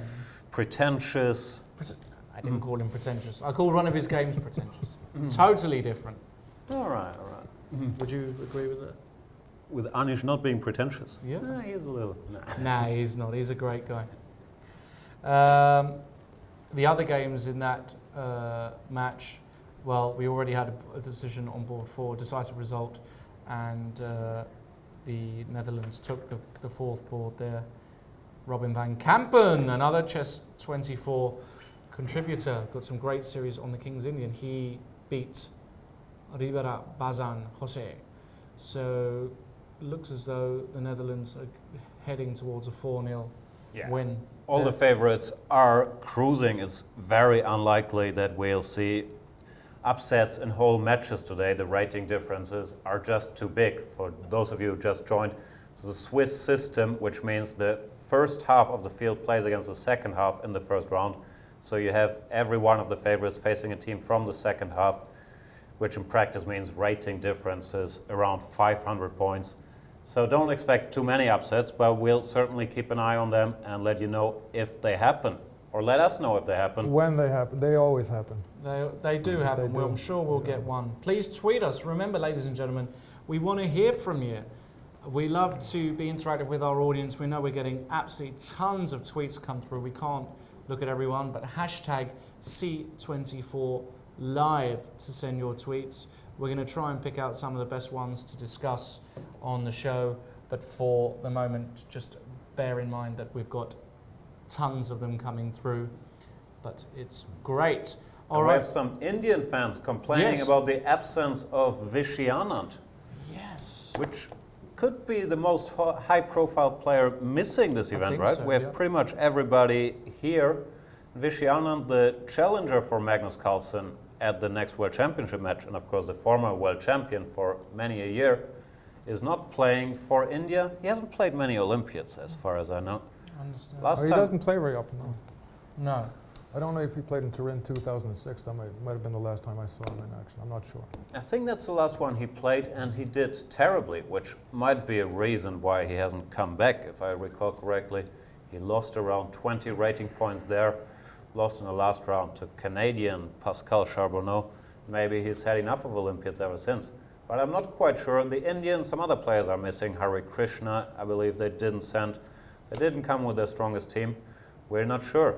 But this time, you can understand Anand giving it a miss, since he has a very important match coming up in November. Well, his opponent is here. His opponent is a bit more versatile, maybe, when it comes to being able to switch between tournaments and matches. Could be. We got a tweet here from Vignesh Balaji. Oh goodness, that's just zoomed off the screen. That said that the Japanese are giving a hard time to the Americans. Armenians. Armenians, I'm sorry. We won't get into that conflict. Let's go to the Japan-Armenia. Actually, the game. Americans have a native Armenian on their team, right? Varushan Akobyan. Varushan Akobyan, they do, Not yes. sure if he's a native Armenian, actually. Let's get into it, and you're right. It's a very interesting match. Let's just go to the first board for here, though, Jan and Aina.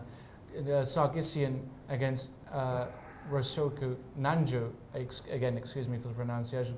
However, this game looks almost gone to me for black. White is dominating. He's got an extra pawn, but on top of that, black's knight is stuck on the back rank, and it's just completely gone, isn't it, this position? There's no hope for black here. You can't even move the knight, and yeah. No, it's... No, white is in complete control. Yeah. He's gonna win this. He can put the queen on d4 if he wants to. He can put his rook on c7. He can advance the e-pawn also if he just doesn't have any better ideas. No, it's a very, very serious situation here for Nanjo. But I think our previous tweeter was referring to the second game between Kojima and Movsesian. And interesting story here. Kojima is a FIDE master, rated 2373. So a very strong player in his own right. Looks to be giving Movsesian a real hard time. This is the position after 24 moves. Jan, break down what's going on here. I have no idea. I'm trying to get the hang of it. I can't even count the material between us. So at the moment, white is an exchange down. That means he has a bishop for a rook, if I'm not mistaken. But he has a super strong knight on c6. He's got a family fork. Pretty much everybody in the region. A family fork, we like those. So he's going to win his exchange back. And on top of that, is he just winning? I'm not sure. What could black do? Let's take this guy off. It's an annoying bishop. It's very complicated, like knight takes d8. I can't even keep track of the material. It's not. Knight takes d8. Knight takes d8. And now what? Now black has got two pieces on breeze. You can't go knight b4, just rook c8. And you've got rook c8 in here. Jan, put that on the board. Oh my goodness me. Rook c8 threatening a deadly knight discovered check. Oof. And you can't actually attack the rook with the queen. You have to go rook c7, but that then drops the bishop on d4 after takes, and queen takes d4. Right. No, this is just Queen takes d4, threatens mate on g7 even. Oof. This is... no, this is game not over. Nice. And he played e5 Movsesian, but doesn't that lose? Hang on. King, what Where happened? are He played e5. Was it in this position? Yeah. Well, that's what you can take with the queen on e8, on d8, sorry. Hold on a second. e5. Hold on, that's a... There is a nasty little Oh my goodness. Once wow. again, I believe, and it's right? not a difficult move to see. It's not a difficult move because you want to take the rook on d8, kick the queen away, and then take it. I think Movsesian's going down. It looks A5 like we're is just talking about the game move over. A5. The point is, first of all, if the queen moves to C7 to keep contact with this rook, That's then into the just c4, yeah. knight takes D4. Problems Oh. on the C file. I think A5 is just a home run. And if you go Queen B5 check, you've got Bishop C4. And if Queen takes Knight, you've got the lovely Bishop takes F7 check, winning the Queen. And well, you can fight for a bit there, but whatever you do, you're not really winning. It's not enough. It's not enough. Oh, he missed it. He didn't play it. Maybe he's played a move that's equally as good, but he I didn't. was just about to ask, how easy is it to find I think quiet it's moves quite like an that? easy move. It's not a quiet move. You attack a queen, and you see Queen C7 runs into Knight takes D4. I think somebody of his level should see that. Well, but the problem is there's many good moves. A5 was certainly one of them, maybe the best one. The move he played, Bishop G5, Might is also not do a the bad job. move by any stretch of the imagination. He's just attacking this knight on Attacking F6. another piece, yeah. And Rook D6 was played. Rook D6 looks natural enough, but Oh my goodness. it looks like white is still winning here. Knight takes A7. What's black gonna do? If he takes If back queen on takes- A7, there is a very nasty little line. Rook C8 check, King G7, and this is a deep This move. is tricky Ooh, though. Queen C1 threatening checkmate. And Rook C7, yeah. And we have So a if you- very, very special guest whom I did not expect on this program after all the insults Lawrence Trent has thrown at him over the years. But we are love very him. happy that he's here. None other than Super Grandmaster Mr. Anish Giri, who is here, believe us. He's getting mic'd up. We is just here. saw his game. He We did. was one of the 2 Grandmaster pairings today, and he did the business. Welcome, Anish. Thank you. Hello, Anish. We're going to get the camera on you because the guys are sick of seeing us. How are you? I'm good. I won my game. Our We match saw. is still going on, Yeah. but okay. Today we should manage, I believe. Yeah, here we go. Anish on screen. You're sporting a Simonis. What's on the T-shirt? What is that? It's like it's basically my sponsor. It's a little relatively little art gallery in Holland. Oh, Oh. okay. Are you into art? Well, as long as they pay me. Great answer. That's what we like to hear. no, Honest but of course, answer. chess and art are have very close ties and bonds, and Of course they do. Absolutely. So maybe you can tell us, before we go to your game, we saw some of your games, so we'll do that quickly as well. But tell us how you're feeling here in Tromsø and the team, and tell us a bit more about general things. yeah, I've been here already for the World Cup. Yes. As you know, we stayed in the Scandic Hotel, which Right. was far from the center, on Right. top of a hill, and everything was all right there. But I was quite upset that we were so far from the center and from the water. And now you stay down there, and it's a very nice city. And generally, I like when you can have nice view, you have beautiful sea, beautiful hills. And of course, the Olympiad has a special atmosphere, as you probably noticed. Sure. Maybe you don't notice it in this little room, but We out do. there's a bunch of players from all over the world, and that feels good. We haven't seen anybody. You're the first guy we're seeing, You're really. the first guy. First real-life Anish, player. can you tell us a little bit, because you have quite a backstory, I believe. You're representing the Netherlands, and obviously you live there, but where are you from? Because I can never figure it out. Yeah, it's quite a complicated matter, and well, basically my mother is Russian, my father is from Nepal, and I was born in Russia. My father studied there, and at some point we moved to Japan for a little while because of my father's work, and I think 6 years ago we moved to the Netherlands also because of my father's work. So now, I'm happily recognized by the Japanese national team, by the Nepali national team. But You're the collecting Russians, bits, yeah? Not just yeah, from art galleries.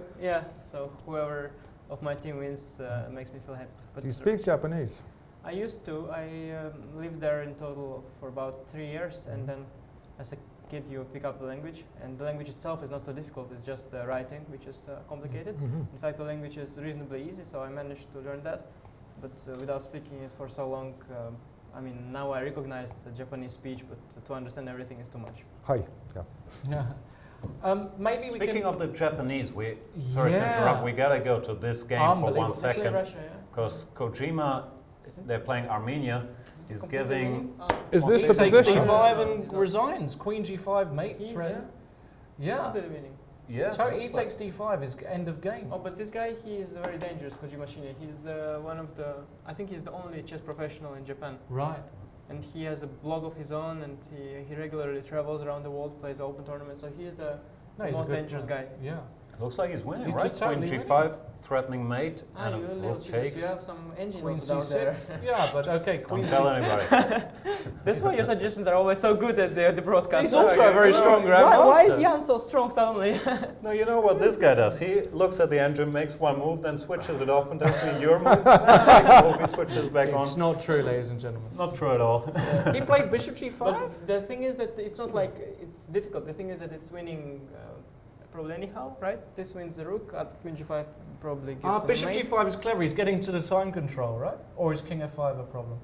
He played bishop g5, I'm sorry. Let's didn't get play. that I hope he's position not going to on repeat the board. moves He because can repeat. He can repeat.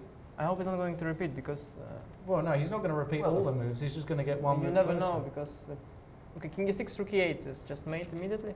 Yeah, with queen c8. It's actually cute, not that you need it, but after knight Queen e7, c4. you can go for queen c8 check. And Or mate any- is or coming. any other move. Yeah, okay, okay. Or any Still other move, pretty, I literally. like this. Yeah. Wow. So Movsesian's going to lose. My goodness. And actually, there's action on more boards. It's not so clear that Akopian is beating Watanabe either, is it? Well, he's got an Not at extra all. pawn, hasn't he? He's going to grind that for a... He's got How- something is to he- work with. How is he getting rid of the pin? I don't know. the pin. I mean, he should be fortunate to. So after f4, can you just take on h3? Is that And the- there's bishop f8. Bishop f8 wins a piece with check. Well, yeah, it probably does. Because it continues for a while, yeah? Yeah. Anish, who's a super grandmaster, is calculating the lines in his head, ladies and gentlemen, but we'll put them on the board. Bishop f8 check, king f6, and rook a6 check yeah, is because the f5, king nasty g5, move. yeah. Knight c6, just rook takes c6. Simple as that. Let's c6, take it off, and here, while he's not only material up, he's also threatening mate, curiously enough. Yeah. Yeah, I mean, if pawns were 3 against 3, there could have been chances, but in this situation, the coordination of black pieces is too bad. Let's have a quick look at your game, Anish, as you're here. Why not? Yeah, but I can mean, we go to the real crucial, because we've got a very broad audience watching who aren't super grandmasters and can't follow everything. So can we load Anish's game up and just go to the real key moment, perhaps, in your game today? And you were playing... You gotta scroll way down, Holland, there, like the We are not so number bad, but 11, I think. yeah, this is there you already are. our board. so Maybe we- we Yeah, can... basically I was actually playing a grandmaster because most of my Yeah. colleagues are playing weaker players, and our opponents, they have a kind of peculiar team. Their first board is a grandmaster, and the rest of the players are 2200s. Yeah. So that's why I was surprised to get a strong opponent. And here we had a theoretical position. I believe main move is d4, and the point is that, okay, I think d5. d5. Yeah, d5 right away, and knight gets to e4. And White was trying to be clever. He was waiting for me to play d5. So after e5, I cannot go here. And Right. once my knight goes anywhere else, then d4 would give him some nice plus. So he was trying to be clever here, which is theory. I made the move queen b6. Okay, he could play knight a3 or a4 or bishop f1, basically any move. Played bishop a4, which was interesting, and I made one more waiting move. And here I believe he should have, after all, gone d4, and we would get one of, we would get some version, but perhaps it's a good version for black, of the position. Instead he tried to be clever again, make one more waiting move. Maybe he should have then played d3, because he played bishop b3, and after d5, e5, knight e4, he started thinking for a long time, but it was a little bit late, because first of all, okay, there's move bishop d5, it just fails to something simple like this, or there is a move, I mean d4 now would make no sense, but he also told me that there is knight takes e5 apparently. Oh, yeah. Yeah, that's very strong. And the move that was worrying me was c4, but then I have a very simple answer. I mean, at first it looks like I'm losing a piece, but there is a simple move, bishop g7, I think, and you cannot take. Oh, sorry. Oh, sorry. Take on c4. Yeah. Yeah, just take on c4. Yeah. And otherwise, yeah, I mean, he cannot even take on d5 because there is some kind of knight f2, and whatever, yeah, c4, and some, yeah, bishop e3, queen f6 check is there. Wow. So it turned out that it was too late to think, and yeah, basically it was an opening catastrophe because here. Are you familiar with that feeling, Lawrence, once you start thinking it's too late? Yeah, I we thought all about that are. about 4 hours ago, actually. We all are, yeah. But basically here, my knight was safe. For example, if he makes a normal move like that, my knight is safe and his pawn is falling. So the rest was basically a matter of technique. Yeah, he sacrificed the piece temporarily to trap. I mean, to keep my knight trapped. But after f6, yeah, he cannot recapture because of the pin in the piece. And now I have too many. I mean, superior position and pawn. You won pawn quite more. easily. Yeah. All right. Well, thanks very much. No, let's not let him Let's go not yet. let him So go. let's talk a little about the Dutch team. I actually was wondering because when I saw on the website, you know, this picture of you here, and I had this question: is it like a real view or is it a picture behind you? And I Well, was now that very you've been here, you know was- that it's a real view. You can see everything there. oops, yeah. I mean, I was really hoping that it would be a real view, and that would be so great for you guys. But No fresh air for We us. just haven't got the budget, Anish. Maybe you could lend us a few $100,000. Maybe you euro can talk to to build the arts a gallery. special to build a media special room. tower. Yeah, exactly. Yeah. So back on topic, Dutch team. You have an interesting team. You have you, who's a world-class player, and then you have some other guys. How are your feelings I like about that, the yeah. team? You have former strong. No, okay, you know, I'm Actually, not stop like and stop. some other top players who immediately start claiming that, you know, this Olympiad is great, but, you know, you have the team, and unfortunately you cannot make moves for these guys, you know, they're so bad. Who says We that? have no idea what you're referring to. No, Well, a couple of players at least, but we I won't mean, go into the politics. yeah, but let's not make it too personal, yeah? But basically, you know, I'm very, all of my teammates are very friendly, and they're very good guys. I'm friends with all of them, all my colleagues, and they're playing quite good, and I can learn a lot from all of them. And, you know, we had some decent results in the past. I believe last Olympiad we finished 6th, which is very good for the Dutch. So I'm pretty optimistic about Olympiad. Of course, we are not the favorites, but there are some chances. You're up there, and you have some very aggressive players on boards 4 and 5 actually, with Van Vele and Van Kampen. Yes, we have Our very friend solid. and I believe your co-worker or your second training partner. Yes. We like Robin on this program, his first Olympiad, I think. So it's going to be interesting to watch the Dutch, who finished 6th in the last Olympiad and I believe 4th in the last Football World Championship as well, which was also a tremendous Third. result. Oh, third, you. Third, if you excuse me. Yeah, we beat Brazil in How the dare end. you, Jan? Ah, right. No, Jan is not a actually, football Okay, fan. You're he's only a- following the pretends to be a final. football He's a fan. German, so for him, He's third a or German. fourth is all the same. You know. Yeah. No, I had a chat with one of these Dutch guys the night before they played Argentina, and he was very excited, and I was asking why, and he said, "Oh, we're playing Argentina today." What? I told him, "Oh, that's interesting. We're playing them on Sunday." There was this joke, but in Holland, but I reversed got with you. Germany. But Very okay. funny. Very good.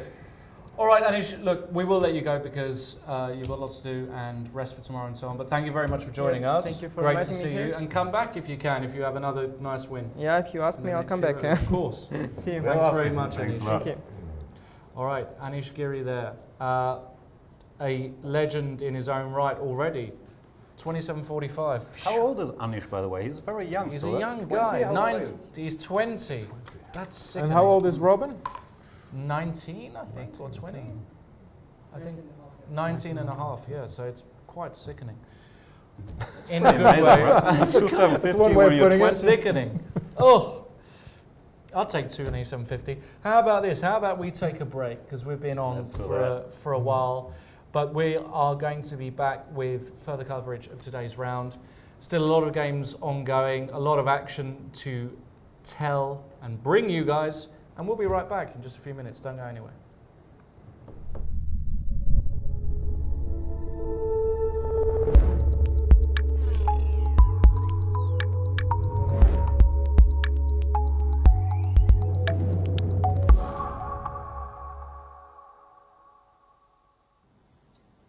everybody, and welcome back to live coverage of the first round here at the 41st Chess Olympiad in Tromsø, Norway. I'm Lawrence Trent. This guy is Grandmaster Jan Gustafsson. We've seen a lot of action so far. Not too many upsets. It looked as though before the break we were on the verge of seeing one. The Japanese player Shinya Kojima was in a totally winning position, but it's unbelievable what's happened. The tables have turned, Jan, and it looks as though Movsesian is now winning. Let's briefly revisit the action there. Once we have the board, we've seen a couple. King f6. Chess expert Anish Giri confirmed that e takes d5 was winning. Instead, he repeated a couple times with bishop g5 check, king to g7, bishop h6 check back, king to f6. He did take on d5 now, same position.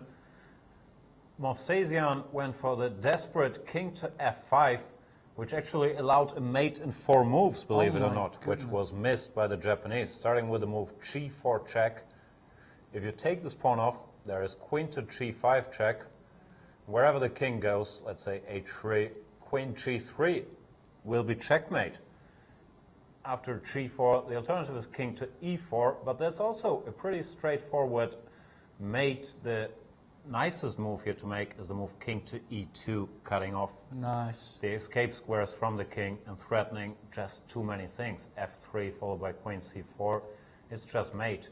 Very beautiful line as bishop takes f2, and aesthetically pleasing, I find queen h1 check. Only square is king to d4, and rook to c4 hunts him down.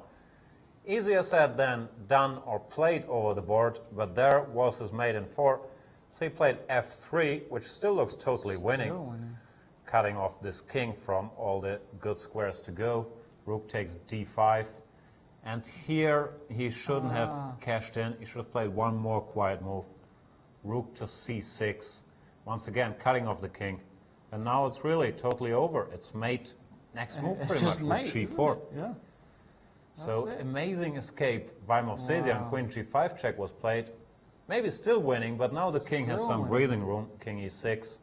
Rook e8 check. King d6. Bishop f8 check. King c7, still looks pretty good for white. Queen e7. Oh no, he didn't play queen e7, which would have been good. Queen e7. Could have done this, but rook d7, he didn't see an immediate win. Just queen to b4. Looks like it's still getting the drop down, but it's messy. It's messy, yeah. So he played queen c1 check. check. Queen c1 check, also naturally enough, but now now him off the hook. king b6, all of a sudden the black king escaped and there's no win anymore. And the tables turned quite quickly. He played rook to c8, but this allowed queen to d7, covering this square and setting up a very nasty counterattack himself. Queen h3. And move 38 as well, yeah, and just to, if you're short of time here with white, because now after queen c4, it's easy to miss queen h3 check actually. Right, quite a turnaround.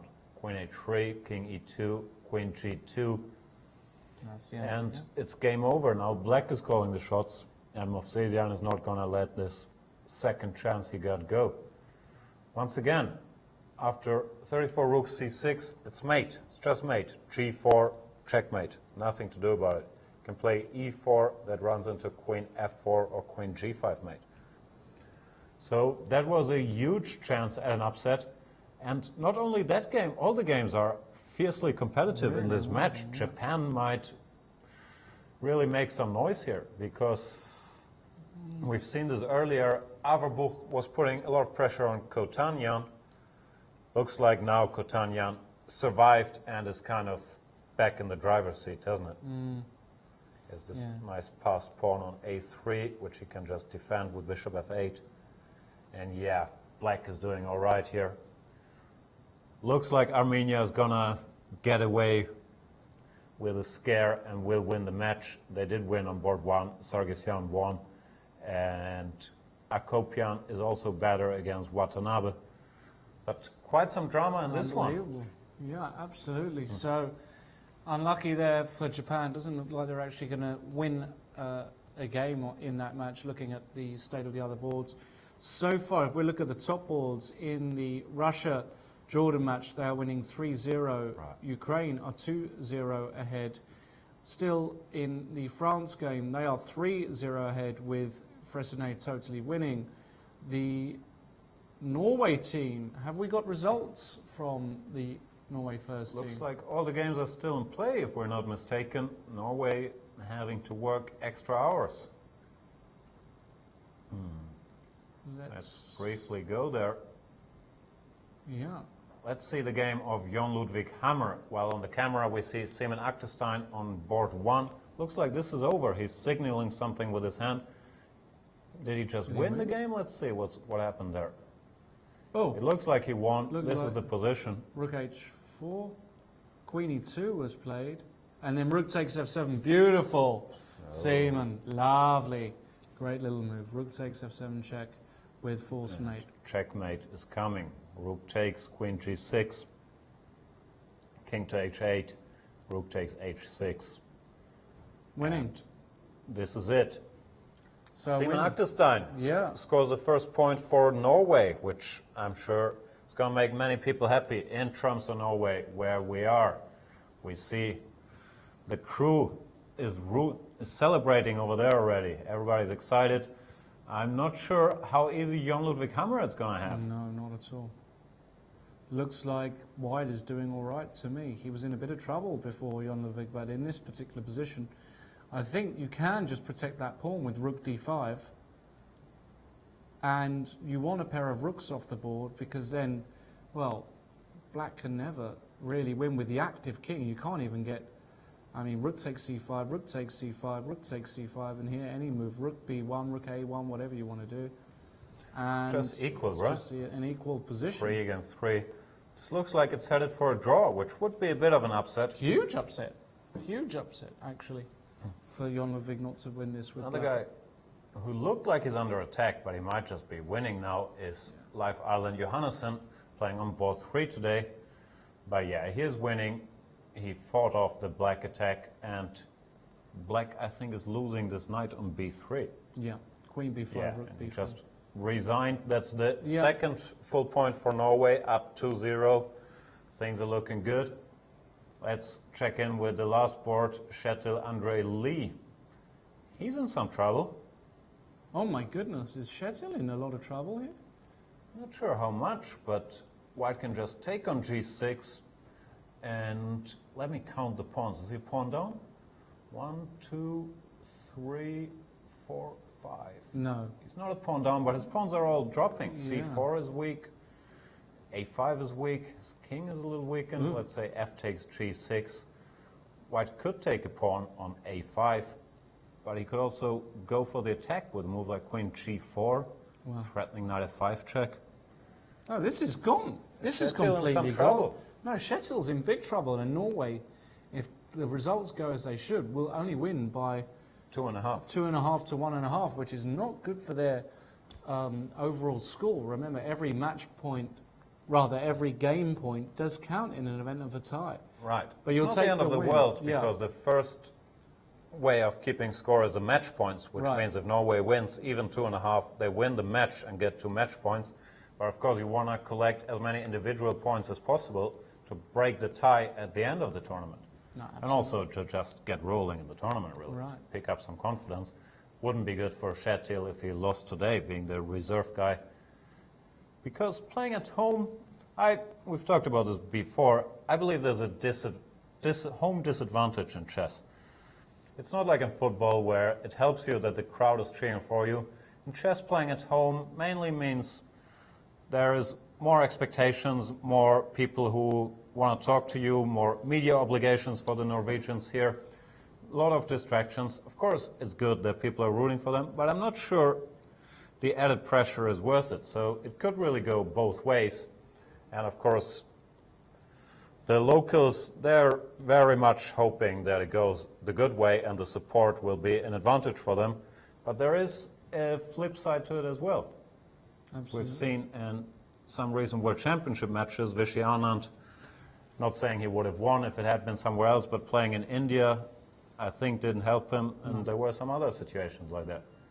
We'll see how it goes, but Norway to calm down the Norwegian fans, they will win their match. I think that's pretty sure to say. They're up 2-0. There's no way Hammer is losing his position. This is the position they currently have. So they're going to win the match. All right, let's have a look elsewhere then. Where you want to go? We haven't seen much of the women's section. You want to take a look at those? Sure, why not? Any preferences? We can have a look at the top few boards. Well, let's just get a very brief. We won't go to all of the games, but the Russian women's team are doing very well. Let's go to board 2 in the women's section, because I believe... On my way. If we get that up, Jan, on the screen. You mean the Costeño game? Or No, the match, the the second match. Russia up 2-0 on the second match. This is actually the Norwegians women's team. Let's just have a very quick look at Norway. Norway, just to avoid confusion, they're not a favorite, but of course, since they're playing at home, they are being on board number 2, which is televised. That's why they're always going to play on board 2 and be filmed heavily. And we have another very special guest on this program. Shall we introduce him? We have to interrupt proceedings for this. None other than probably the strongest player with an earring ever to have existed. Lived. Is that true? It's most likely true. It's almost certainly true. Come over here, Grandmaster Peter Svidler from St. Petersburg. I don't seem to be in You're not in the... Right. Now you are. Now we got you. Yeah, hello, Peter. Hi. How are you? Doing okay. How was your game? We did look at it. It looked like a smooth, pawn-up kind of... No. Well, it kind of ended before it began, kind of thing. Right. I played something which gives white absolutely nothing because I got very lucky because before the round started, I spotted the Ukrainian Grandmaster Yuri Krupa standing next to a board with a badge saying coach of Jordanian team, which gave me this idea that maybe they are prepared. Right. So when I saw, especially via this move order, and my opponent seemed particularly happy with this because he started with knight f6, not allowing any kind of bishop b5 malarkey. And now, I have a choice between taking on c6 instead of g3. g3 is not a move you should make. But instead of that, I can play knight db5 and it will be a Sveshnikov, or I can take on c6 and it will be some kind of a theoretical discussion, which I'm singularly unprepared for. Right. Because, in the database there are about 20 games played by this player, and he seemed to have been playing e4, e5, so that was not what I expected. So I thought for a while, and I remember that when I was a kid, I used to play g3 against any Sicilian, sort of regardless of the first 5 moves black made. And I also played g3 here. As I said, do not do this at home. It's inadvisable, but if black is not prepared, you can get a game where, objectively I think they should be completely equal. But basically the game was over by move 12, so it was a decent choice. Let's have a look. So bishop b4, bishop g2, protecting... Yeah, that's fine, although I think maybe some even stronger ways to immediately equalize are available to black on move 6. But let's not get into this. I don't think this will be particularly topical. You can see these super grandmasters not giving their secrets. Yeah, huge. G3, queen b6 might be a decent move, okay. You forced my hand there, which might be actually even a slight improvement over this. Castles. I think this is all still fine. Machine apparently already likes this a lot, but I thought after bishop g5, just take on c3, b takes c3, and play h6. Takes, bishop d5, rook d8. And Black's fine. I did not really fancy my chances of winning this position all that much, to be honest. I thought it's extremely likely this will end up, if I'm lucky, this will end up some kind of an endgame, I don't know, 3 against 2 somewhere, or 4 against 3, which will be drawn, or some, I can't, queen of 3 is a move, takes, take on d4, takes, rook f d1. I was thinking about that. But even in this position, let's say I take, and just play bishop f5 maybe, or e6, I don't know which one is stronger. Yeah. I mean, this how is, I might win 1 out of 10 here. You know, if I play a match against anybody. against your opponent, you might be expected to win more. I'm not sure. No? Yeah, 20 to 50, I think, but it 20, doesn't really matter.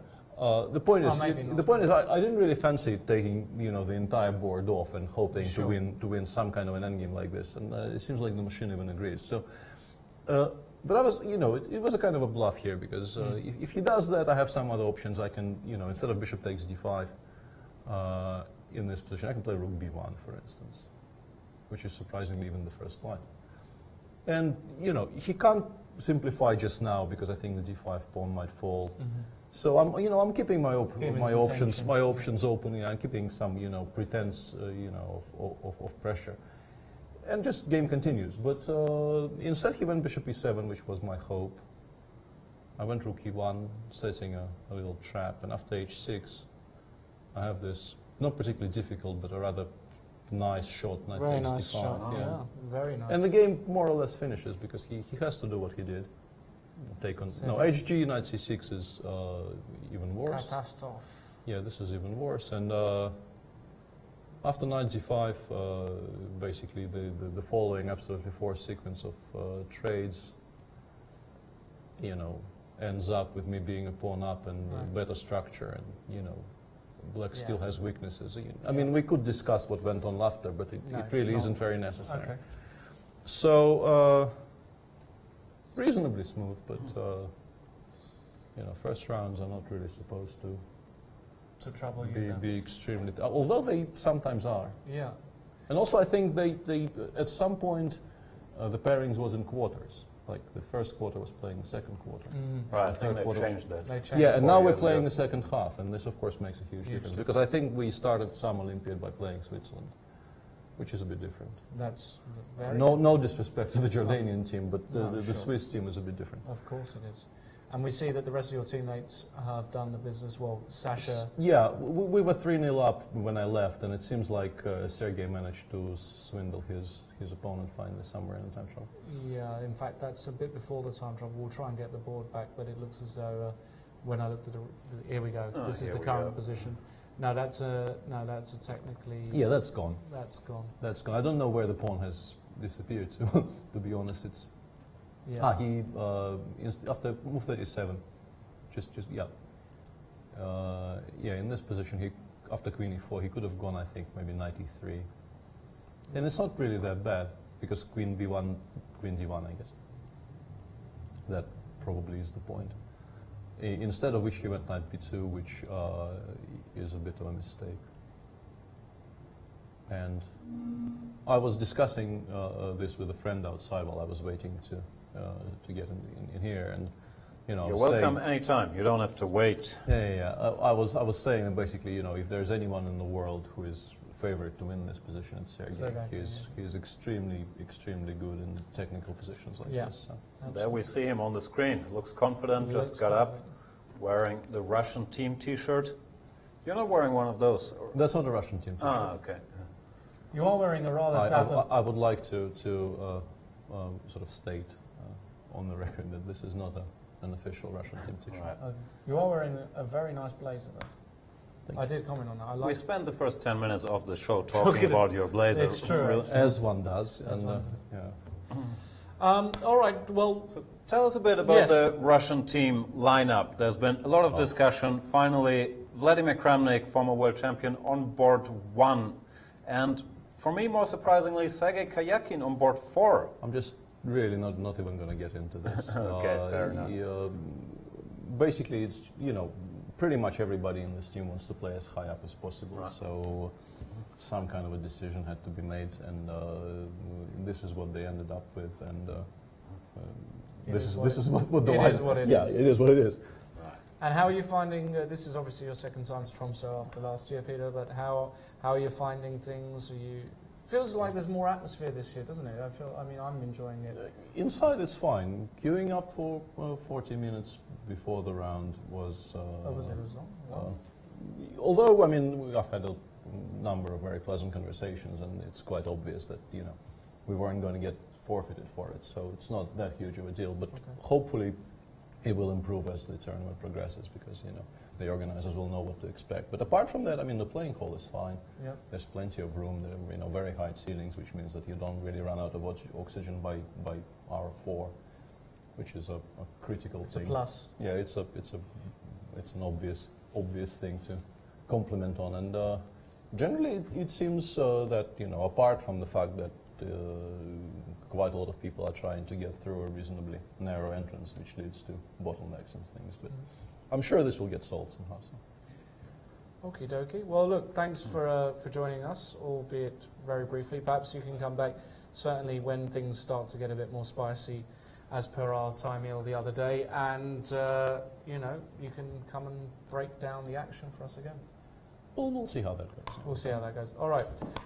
Are you Always kicking him out? Let's get his opinion on stuff. Should we get his opinion? I'm hungry. Peter's. No, he's hungry. Okay, He's then hungry. we should Let's let let him the go. man It's go. late. It's 6 hours. I We'll let the man actually go. just got myself some very nice cauliflower soup when I got called in. So Cauliflower soup. Well, that there's sounds. some cauliflower soup outside. Oh my god. Very nice cauliflower soup. That sounds like a strange sentence, doesn't it? Yeah, that's a sentence I probably would not have uttered 2.5 years ago. But in my current adult state, I think this is very likely to. All right. Then go find yourself We'll let some you broccoli get on and with some we'll see broccoli. you. Yeah. Yeah. We'll see you later. Thank you, Very soon. Peter. Thanks a lot. All right. Peter Svidler there, a genius in his own right. Love his blazer, his old getter. Love it. Great. Good chess player as well. Let's not forget that. Stop talking about him while he's still here. All He's right. out the door. He's gone. He's a goner. Right, let's go to some more matches. Jan, we've not checked What do you in. got? Can we check in? Let me be partisan. This is the only time I'm going to be partisan on the show. Trust me. Let's check in with the English. We've got a battle with the Welsh. This is a home clash. This is a UK clash. And we've got none other than Jones versus Jones on the first board, which is... The you don't English see Jones very won. often. The English Jones won. Gawain Jones, he's playing board 2 in this tournament, crept up to 26.65. This has the same rating as Nigel Short now, and is well, the game is over. Actually, just C3 and resigns. The G pawn is dropping, and Richard Jones doesn't fancy suffering for another hour or something. Trying. No, it's going to be 2 pawns down. There's not that much to hope for. To move like rook f6, white would just take on g7, takes. And black can't get one of his pawns back due to bishop b5. Yeah. And the game is over. Good win there for Gawain. Let's have a check with former World Championship finalist and board 2 today, Grandmaster Nigel Short. Well. Yeah. Well, Not only a great player, also a great commentator in his own right. really great. Did a lot of commentary, even with you, I believe, Yeah. on the last candidates tournament. I enjoyed that one. But he's playing here, and he's going to win a pawn, it looks like. Yeah, but is he going to win the game? This is a really interesting endgame, man, because he wins h5, but these white pawns are configured on great squares, d4, e5, f6, boxing in the black king. And for example, after king c3, bishop takes h5, let's say you put your bishop on b5 here, just for argument's sake, to stop that black king coming. Black plays a move like bishop g6. Now you bring your king round to d2, the white king, to stop the black king coming in. So let's say king g8, king e3, h5, king f4, king h7, and king g5. That's a sort of draw you could get in this position. So potentially Tim Kett might be causing a huge upset for Nigel here today. Certainly in the looks English. like it, yeah. Looks like it's really. And Tim Kett rated 22.44, so he's a very, very decent player. But Nigel, well, there is playing the position, but There's some chances, but I'm with you. I think objectively it should be a really- draw. This pawn by itself can't do any damage, and if the white king comes around in time, I don't see what black can do, really. well, I think his idea is to go king h7 here. So let's say king e3, king h7, king f4, and now put the bishop, let's say, on c2. But even here, after here, king we just g4, wait. king g6, no, this is a crucial position. Because now the question is, do you allow the black king to come Well, round? the point is you can go bishop e8, and the king can't really go anywhere without losing the f7 pawn, while our bishop is still keeping an eye on the a4 pawn. I don't see how black can ever make progress. White can just keep his king on h4 and, well, move around basically. Is it just a draw? I think it's just a draw. my goodness. You never know what happens in practice, but it looks like Tim Cat should hold this position. That would be a bit of a disaster. David Howe beat David Sands on board 3. Right. David Sands, actually a teammate of mine for Essex, a county that I played for, but obviously with Welsh roots, playing for Wales. And Matthew Sadler, playing black. Well, he's gonna win this against Francis Rayner. Still a lot of work to Still a do. He lot does of have the 2 bishops, but it's symmetrical pawn structure, equal pawns. He's gonna have to put in quite some grinding. Yeah, I have faith. So I think England are going to win that one 3.5 half. Sounds about right. What else have we got? Well, We promised to revisit the ladies section, which we yes, haven't done for let's a while. do that. Let's go back to the ladies. move over to that. And lots of ladies, lots of interesting matches. Let's have a look. And just a very quick update. Looks like all the Russian women won, so they won 4-0. Yeah, same with the Ukrainian women, also won 4-0. Yeah. They also reinforced their team, by the way. They did lose Katerina Lachno, who's now playing for Russia, but they got Anna Musichuk, one of the strongest female players, who used to play for Ukraine, then went on to represent Slovenia, but is now back to Ukraine, taking a rest today. But they have 2 sisters, Anna and Maria Musichuk, who are both world-class players. So Ukraine certainly Very can't strong. be counted out. No, they Similar can't. things. Georgia, a very strong team with Zagnitze, Kotenashvili, Melia, Batsiashvili playing today. They're up 3-0.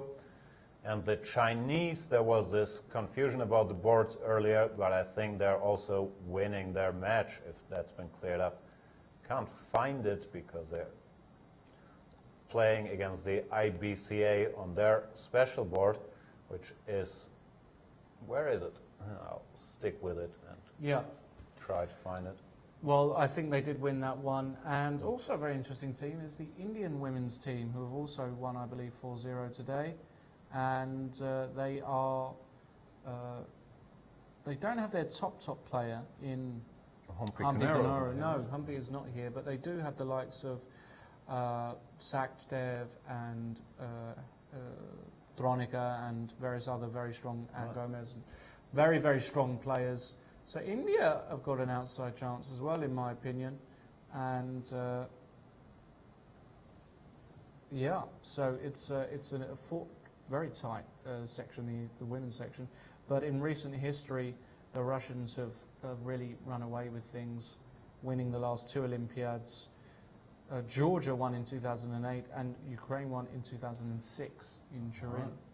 So are there any other boards? Yes. No, I was just checking the Chinese team. Yes. It looks like they won 4-0, if I'm not mistaken. It says draw on one game, but the position on the board is checkmate, so I'm guessing It's probably not a draw. probably not a draw. And yeah, all the favorites in the women's section, the rating difference is even bigger in the first round, so the favorites are cruising, but they will have to face each other rather sooner than later. Absolutely. Then it's really going to heat up. Absolutely. All right, well, let's take a look then at, maybe we can have a look at the Twitter sphere. I'll take a look at Twitter. You take a look at Twitter. Let's have a look at Twitter. And If you guys are sick of taking a look at us, which we don't really expect you to, then there is many things you can do. You can, on Chess24, of course, follow the broadcast. Even without watching us, go to the overview. You have all the games there where you can make moves, get computer evaluations, follow the team of your choice. Apologies, we can't follow everybody. We're trying our best to give you a little bit of everything, but there's just too many games. so many games. Let's Beautiful. check in with the Twitter sphere. A lot of Spanish there. They're tweeting into the Spanish broadcast, which you can also watch, of course, if you click on the little Spanish flag, or if you're a Russian speaker, you can click on the Russian flag to watch the broadcast from Moscow. Absolutely. And Have we got any good Spanish are tweets? active tweeters. They are. Very active. We've got Tarjei hundreds. Svensson is informing us that Norway 1 is leading 3-0. Lee won his game. That's a Oh. bit of a surprise. It looked Wow. like he was in trouble a minute ago. Let's bring that up. So, is it Lee or Lie? My Norwegian is still... Leah won. Oh my goodness. Did he win? I think he lost. Looks like he lost. I'm not sure Is he this- won. Hold on, this is losing for black. No, Leah lost. Leah lost. Did he lose? Well, Queen takes C7, Rook A7. He's a million pawns down. A million pawns is too much. No, he lost. Not sure about that one. Maybe I he think did Tarjei- lose, and I it's think not Tarjei- 3-0. Yeah, I think I think Al Badani drew against Jon Ludwig Hammer. In fact, that is a result as well. So they've actually just won 2.5, 1.5. right. Not a great start for the Norwegians. A win's a win though, and they'll take the win. But Jon Ludwig not winning with black and Kjetil, that's a really that's a heartbreaking loss. He's not going to be playing too many games this tournament, and to lose in the first round, well, he's not going to be happy. But it's a team event. A win's a win, and Norway will go forward. And who knows who they'll play in the next round? Right. They're that kind of seed, Jan, where they could potentially play one of the top guys in the next round. Who knows? The real top guys. I don't think so, but you never know with never the know Swiss with the pairing Swiss. system. There's many elements to consider. Of course, the pairings will be coming out tonight. It's the usual Olympiad routine. All the teams are waiting around till the pairings come out, which normally is around 10 p.m., I would say. And then they all disappear to their rooms, do a little checkup, then wait for the morning, because then the individual board pairings come out. Normally teams have 5 players and only 4 play, so you don't know, even after the team pairings come out, whom you're playing. But then in the morning, around 10, 11 a.m., you find out your opponent, and you don't have that much time to prepare. The games start at 2, starting from tomorrow, so it's always quite hectic till once teams find out whom they're really playing, and they rush to see their coaches, their seconds, their computers. It's quite a special tournament, because at most other tournaments you know whom you're playing the night before, and Right. guys can follow that routine. Not so at Olympiads. Great stuff. Anyway, Norwegians won. All the favorites look like they're winning, but if the 2.5 is correct, it's not that convincing a result. There's a question on Twitter if Harika Dronavalli is playing for India. I believe she is, right? I believe she is. We'll double check that, but I believe Harika, is playing, but I'm not 100% sure, but I had that impression. Right. More tweets. Have we got any? All right. Well, some guys are asking why Mr. Magnus Carlsen did not play, and saying they Good should question. have put up their strongest team in the first round already. It's always a tricky balance. They're heavy favorites also without Magnus, and they did manage to win the match. And they gave him a rest day, which could come in handy later on. But with hindsight, you could argue they would probably have won by a bigger margin with Magnus on the team. But who really knows? Absolutely. And yeah, there's some complaints which we'll try to sort out, that some boards might be wrong. For example, Luxembourg supposed to have lost 4-0 against Bhutan. You never know with all the cabling in the first round. Maybe some guys sat on the wrong side or was cabled the wrong way around. We'll try to keep you posted on that one. We had a similar incident with the Chinese women's team who happened to win in the end. Keep them coming if you feel something's not looking right. In the one of the most interesting matchups of this round has been Japan versus Armenia. It's amazing. Movsisyan did win after Queen G2, and Kojima gave up, and that's a real heartbreak, because Kojima, just around here, after E takes D5, basically after King F5 had forced mate. We won't go into that again, but G4 was winning. Yeah, and later even simpler after even- F3, which he played Rook takes D5.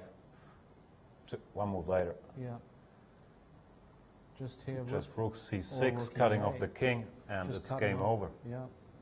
Just gone. G4. Mate. Mate. So Movsisyan ended up winning, so that's a whole point gained. And in the other games, Watanabe against Akopian, well, I fear for Watanabe, we're going to get a situation where we've got knight on 3 versus rook on 3 on the same side, but the problem Watanabe has got is that his knight isn't a blockader here. This is totally losing, and white can create a pass pawn as well. So, no, Akopian will win that with some technique. And in fact, Kotanyan did win his game after king e1, just rook takes d3, followed by queens is game over. So it looks as though that's going to be a 4-0 whitewash in that game. We do have a tweet here from Rohil Verma. What's Karyakin thinking about? Has Mansour laid some kind of trap with queen f3? We'll go straight there, Rohil. Let's check in with board 1, but rather board 3. What's going on?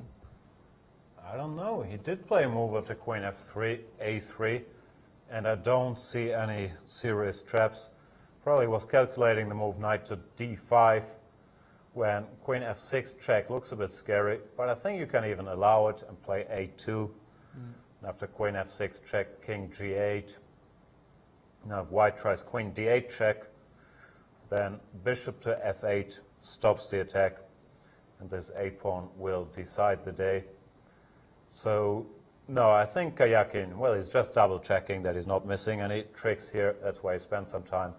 But he did play a3, and he's going to win this game. Yeah. For knight d5, if he's worried about queen f6, he could even go f5, introducing the idea of queen e4, exchanging queens.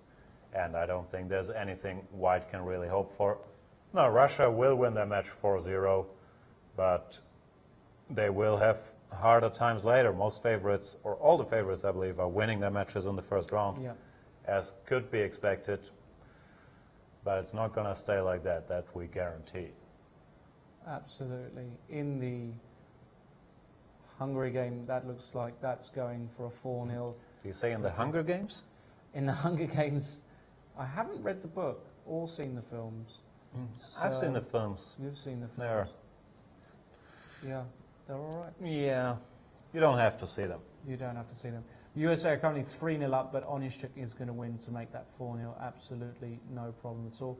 The Chinese are looking good for a 4-0. Let's have a look at the Chinese. We haven't seen their Chinese men's team yet at all. Well, Ding Liren won, Yu Yangyi won, and now the only game ongoing in that match is Sergio Miguel Garcia Fuentes against Ni Hua. China, by the way, a very serious men's team as well, not just a strong women's team. They have a couple 2,700 players. Ding Liren, really a rising star, I believe, has already 2,740, which means top 20 in the world or that neighborhood. And a very strong, balanced team. They used to not have a lot of strong chess players in China like 20 years ago. Basically, no one was playing the Western version of chess, but now they do have quite some, and I believe it's very much supported in China. They are very competitive, obviously, already at the top of the women's game. And the men's team, there's a dark horse for you. I mean, we shouldn't underestimate the Chinese. Very, very strong team. Well, Ni Hua in this position, he's got a lot of work to do, though. Garcia Fuentes has just played a4, fixing the pawns on the queen side. And this isn't by no means winning, but I mean, with the Grandmaster as black here, you play king e5. Yeah, I like this for black. It's easier to play. You got everything under control, can put the rook on d6, then slowly start gaining space on the king side, trying to push your pawns or find a weakness in white's armor. It's by no means winning, but I would not be surprised at all if Ni Hua won this. I think he's a bit better. Yeah. Nigel Short's still playing, but he's got a real problem against Tim Kett here. And again, wouldn't surprise me if Tim actually held the draw there. Actually, it's interesting. Tim just played bishop d3. What I'm curious about, if black goes bishop g6, can he just take it off? Can probably just take that off as well. Because you're too King advanced. to d2. King d2. The problem is the white passed pawn on f6 really restricts the black king, so it can't go anywhere, and I believe this is just a draw. Just a dead draw, yeah. So you can't go bishop d3 if you're Nigel Short. If you can't go bishop d3, what? Bishop g6. Bishop g6, rather. What can you do? There's not a lot of plans, I believe. It's just White should hold, dead, yeah. dead draw, isn't it? Bring the king. Matthew Sattler's still playing as well, and Matthew got a lot of work to do here against Francis Reyna, but I really believe in Matthew. I just think these are the sorts of positions he's going to find a way to organise his pieces and outplay Francis, who, by the way, was a child prodigy pianist, if you didn't know Oh, that. Yeah, I knew. Francis Reyna. All Now right. that you've had all this time to talk about your English team, can we briefly have a look at the German The team as well? Germans. Let's have a look at the Germans. We've got them here in match 12, and let's have a look at the results. It looks as though 3 games have finished. You're 3-0 up, Jan, with 1 Right. game to go. Oh no, you're 4-0 up. That's it. It's game over. Right. 4-0. Yeah.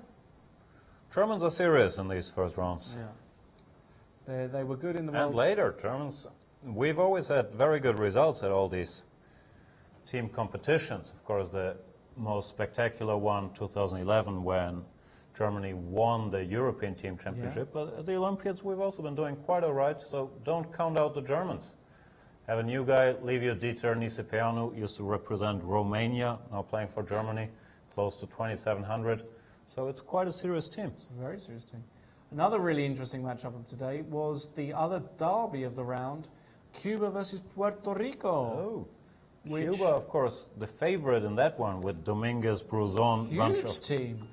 superstars. They've got Uneski, who's a very promising player, 26.50 odd, and they had Vidal Gonzalez, who actually played last year as well in the Capablanca Memorial. He's about 25.50, and it looks as though they've done the business in that match. 3-0 up with 1 game to go.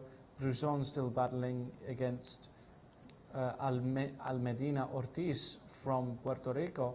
This is the position as it stands, but really I just bet on Bruzon here because I think Black's just a bit loose in the middle, and His pieces coordinate nicely. His pawns, however, don't. He has the Irish pawn center, pawns on c2, c3, and c5, and he has 2 more isolated pawns on f4 and h3. So by no means easy if he doesn't break through immediately, but he very well might. His pieces are very strong in the middle. I think so. I think so. The Poles have won convincingly 4-0 today as well, and the Czech Republic, who is being led by none other than David Navarra. Well, David is still playing, but it looks as though the other games have gone in the favour of the Czech Republic. And the Czech Republic are playing, I believe, that's the women's team, so that I won't find them there. The Czech Republic, trying to keep count, they're playing Libya. Right. Very interesting. And this is the game at the moment, Navarra versus Alabi. And is Alabi on the verge of scoring one of the upsets of the round? Looks like it, doesn't it? Just looks like his king's so Equal active. pawns, and he's just infiltrating the white camp with his king. I'm not sure. Looks like white actually has to be careful. Yeah. Just played king to h4 and Oh, is goodness. planning to go king to g3 and take all these Infiltrate. pawns. Wow. White can do the same thing, but he might be late. King c5, king g3.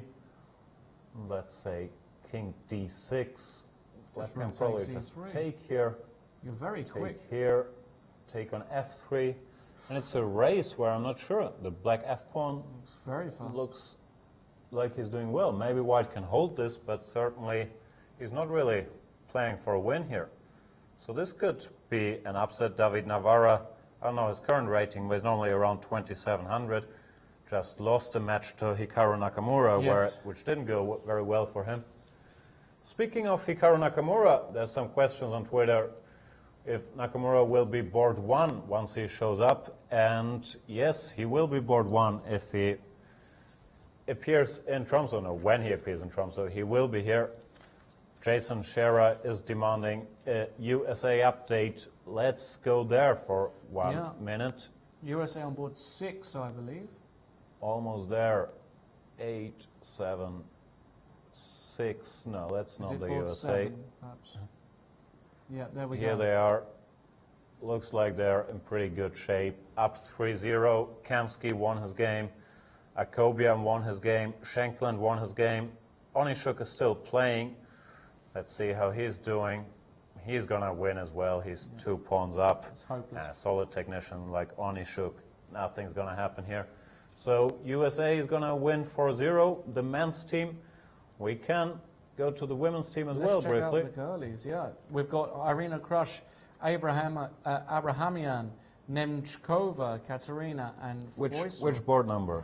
We've got board 74. It That says. sounds surprising. No, it can't be. It must be board 7. Let's try board 7 in the women's section. Let's go to 7. I think it's 7. So we've got Krush versus Toiminen, and they're playing, by the way, Finland.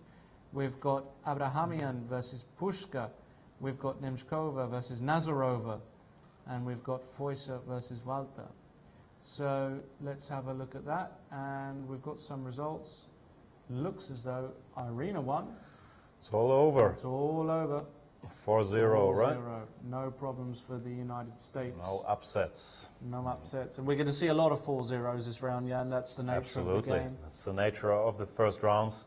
And the nature of this commentary is that we take a break more or less once every hour.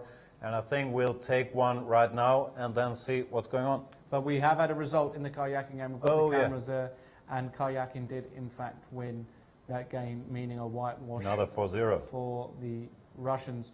We're going to be right back, probably with the final part of today's round, a quick summary right. of the action.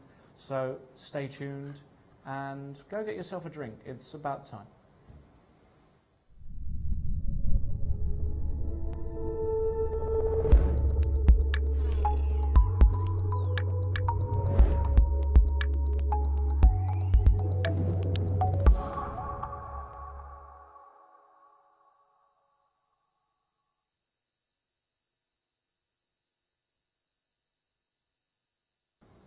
Hello everybody and welcome again to live coverage of the 41st Chess Olympiad here on Chess 24 in association with Tromsø 2014. I'm Trent, this is Jan Gustafsson, and we are, well, very close to the end of today's play. An interesting day, Jan. Always very difficult with the first round given that there's such a difference in average strength of the teams, and it looks as though all of the favourites have done the business so far. A few shaky starts. Yeah, there were a few scares. Yeah. The Norwegian men's team only won 2.5, 1.5, Yeah. which is probably not the result they hoped for, but they did win their match. Armenia, the 3-time champions over the last 5 editions, over the last 4 editions actually, they won 3 out of the last 4 Olympiads. They looked in some trouble against Japan, needed a miracle escape from Sergei Movsesian, who was basically being checkmated, but went on to win the game. However, they won 4-0 in the end, which really it didn't look like at all. Else, most favorites have handled it quite easily. Russia won 4-0. Ukraine is up 2-0 against Tunisia, but it looks like they will win 4-0 as well. Who else? We got France won 4-0. Hungary is up 3-0 with the winning position on board 1. United States are up 3-0. China is up 3-0. Israel is up 3-0. England is up 2-0 against Wales. We've covered that. Nigel Short might not be able to win his position. Probably going to end in a draw. But all the favorites are coming through as they tend to in the first round. It's typical in Swiss systems, which is what we call these open tournaments, where there's a lot of participants and they're paired according to the points. In the first round, you have a few smaller upsets, but the favorites tend to make it in the end. And then the field evens out because the teams with equal number of match points always are paired against each other. So by the time of the third round, you have the first very, very top matches. Yeah. And that stays like that till the end. All right, and in the women's section again, same suit really. We've got most of the top teams winning. The Russian women's team won convincingly, China won convincingly, and all of the others, I'm just scrolling through now, seem to, Ukraine won convincingly. Again, it's going to be like that for most of the first round. The USA won convincingly. We have here most of the we have I believe it's the Romanian Another strong team. Another strong team. They have won as well, although they did have a draw with Alina Lamy, the wife of Erwin, who's Right, playing who for the plays Dutch for team. Holland. Yeah, she only managed to draw her game, but they've won their match. And India, they won pretty convincingly in the end. I think that was a whitewash. And another one, we had Kyrgyzstan versus Georgia on the fourth board, and I can see here that Georgia have also won that game, that match rather, with one game still going on there. So pretty much all the big favourites have won, and I think it would be a good time for us then to say thank you all very much for joining us today. It's been a great day, a lot of action, a few near misses, but it looks as though the favourites have come through in the end. We're going to be back tomorrow at an hour earlier. Please bear that in mind. Tomorrow the games kick off at 2 o'clock Central European time, not 3 as today, and we will be here. And tomorrow will be very, very interesting. I'm sure we'll get a few more shocks, let's say, tomorrow with Absolutely, the it teams. gets tougher every round. Gets tougher every round. Remember to, if you want to send us tweets, please carry on doing that, hashtag C24Live. But for now, it's nearly 8 o'clock. I know it's my dinner time, it's Jan's dinner time, and it should be your dinner time if you're not in California. So I think that would be a good place to say goodbye for now. Join us again tomorrow, and have a good night. Good night.